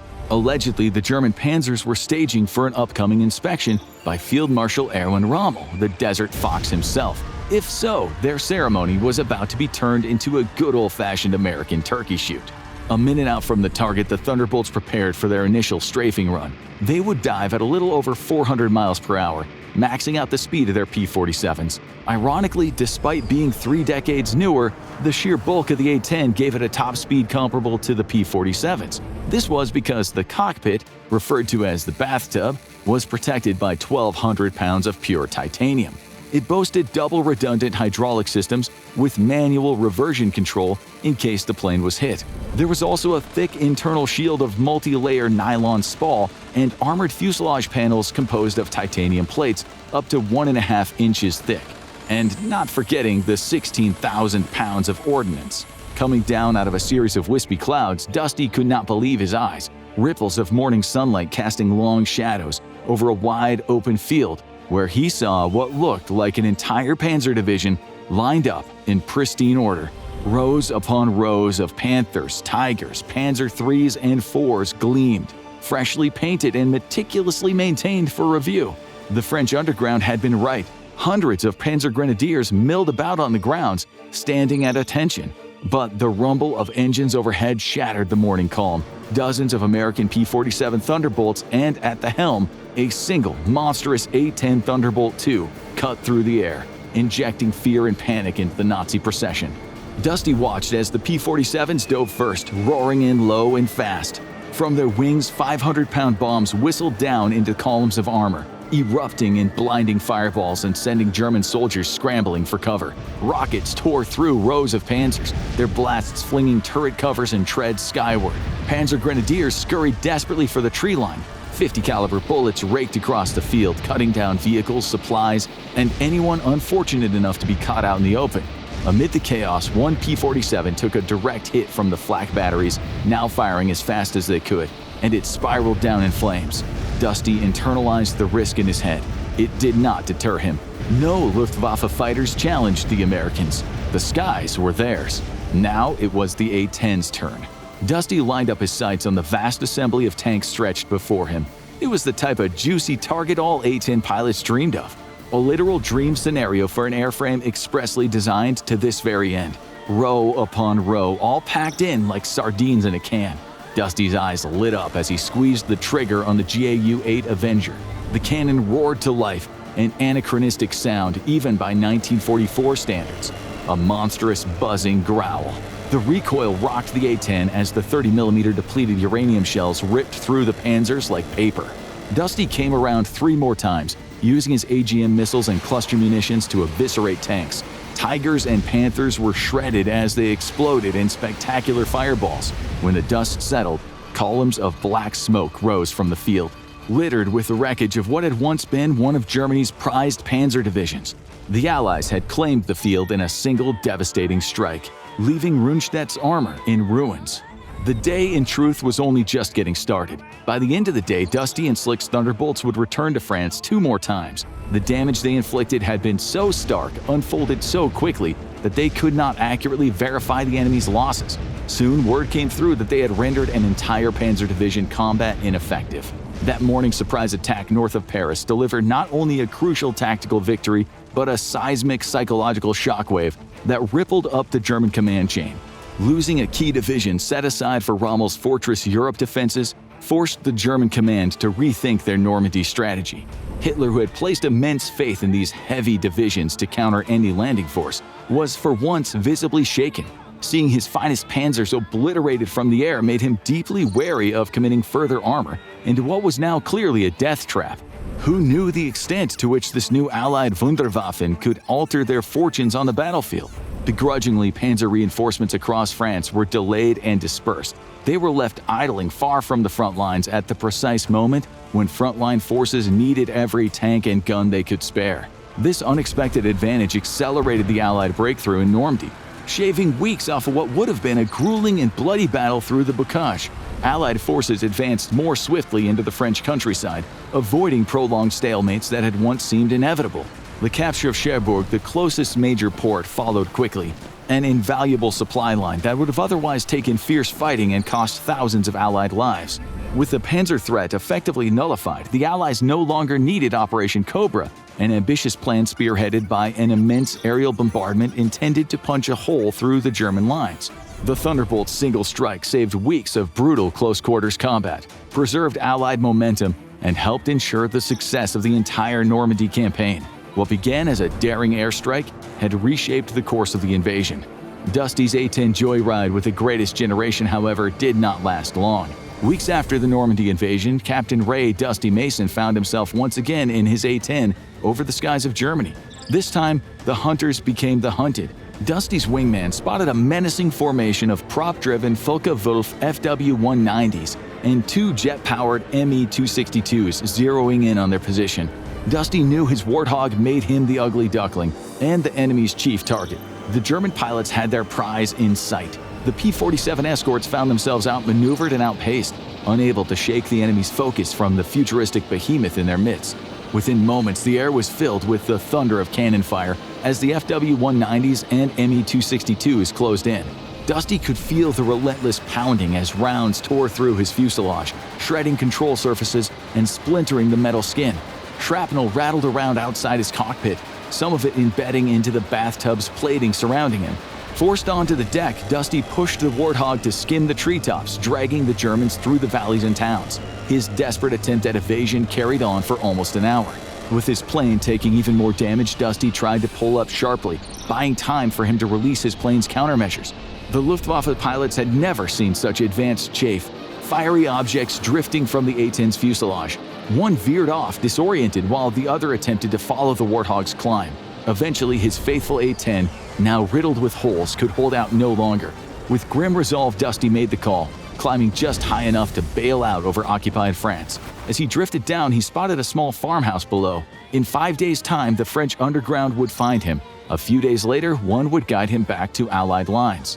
Weeks later, Dusty climbed into the cockpit of a P-47 Thunderbolt. Its simple, sturdy controls were a welcome contrast to the high-tech A-10 he had lost. As he took off, he glanced down at the fields below, where remnants of his Warthog's final journey remained scattered, a haunting reminder of the mission that had turned the tide of the war. As Slick and the other Jug pilots circled and formed up on his wing, Dusty imagined what a squadron of A-10s could have done against the Nazi war machine. Sure, it wasn't the fastest or the most fleet of foot, even by the standards of World War II. And sure, a fleet of Warthogs wouldn't have won the entire war on their own.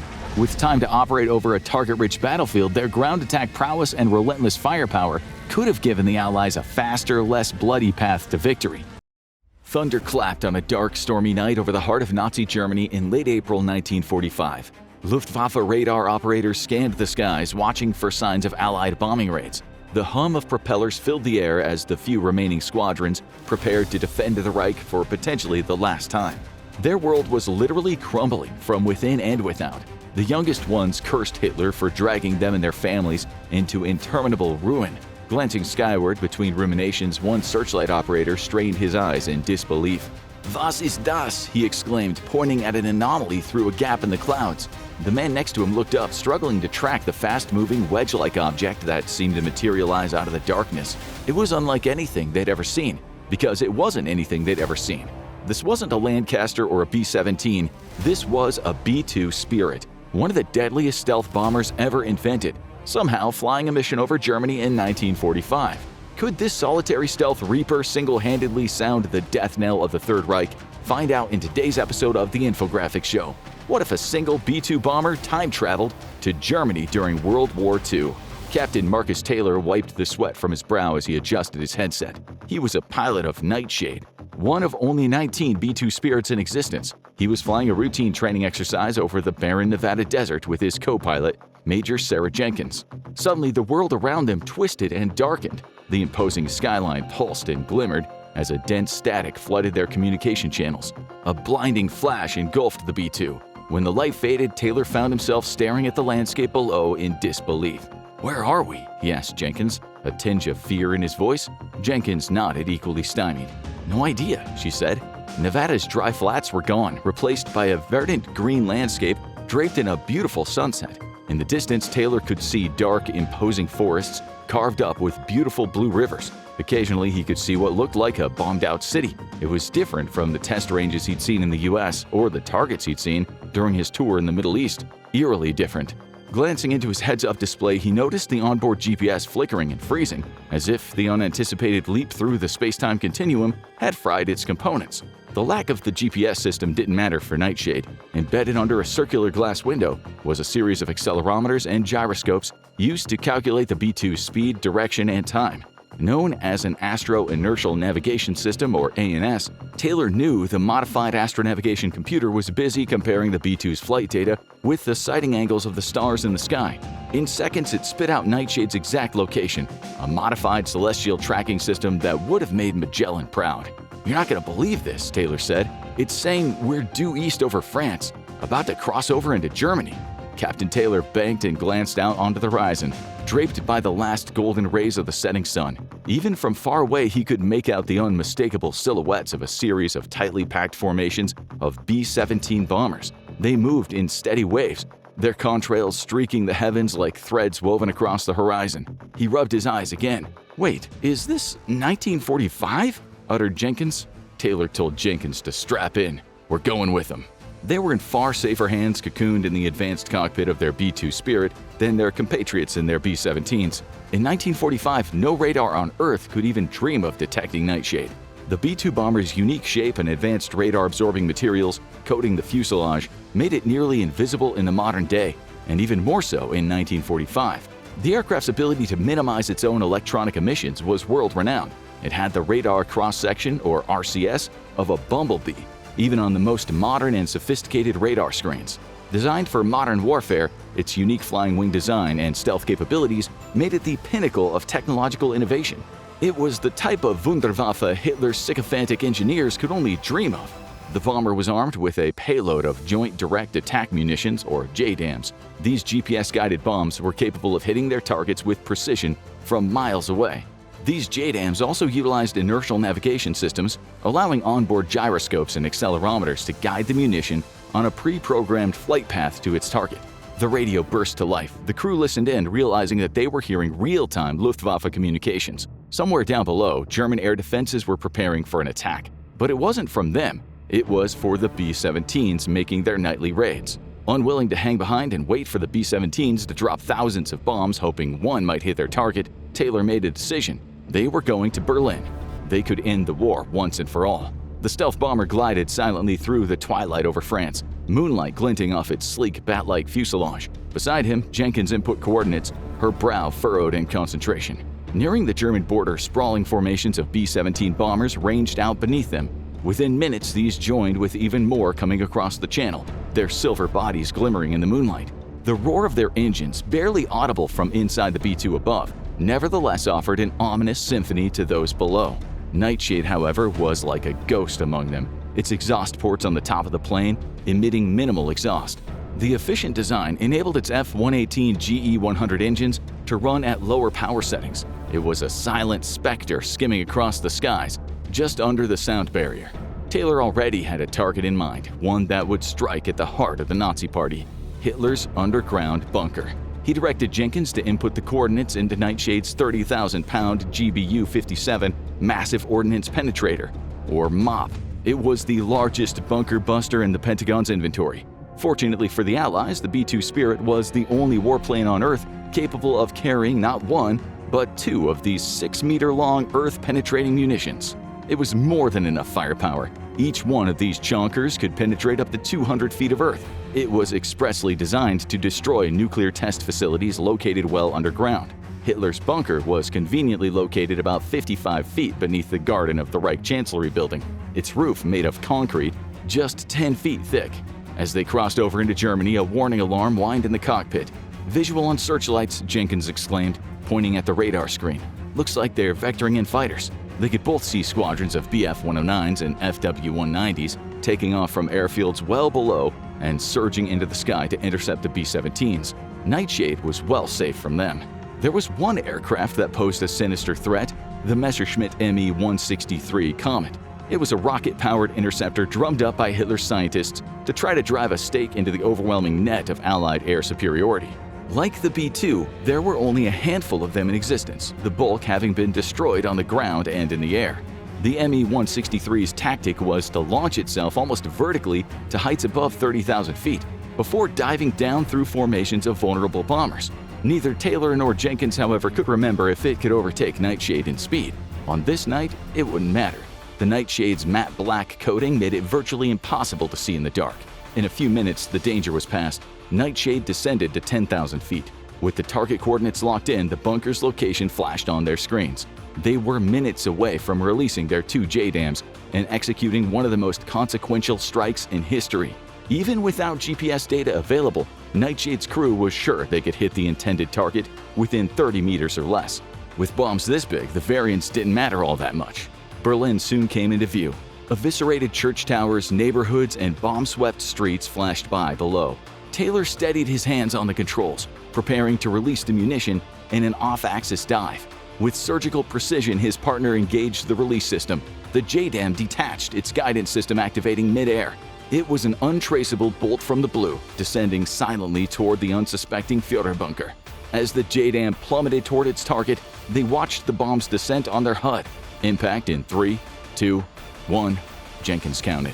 The screen flared with the explosion, an incandescent flash that lit up the night sky, rivaling the brilliance of 1,000 suns. Time seemed to stand still before the shockwave rippled through the air, sending vibrations through the B-2's frame. "Direct hit," Sarah shouted.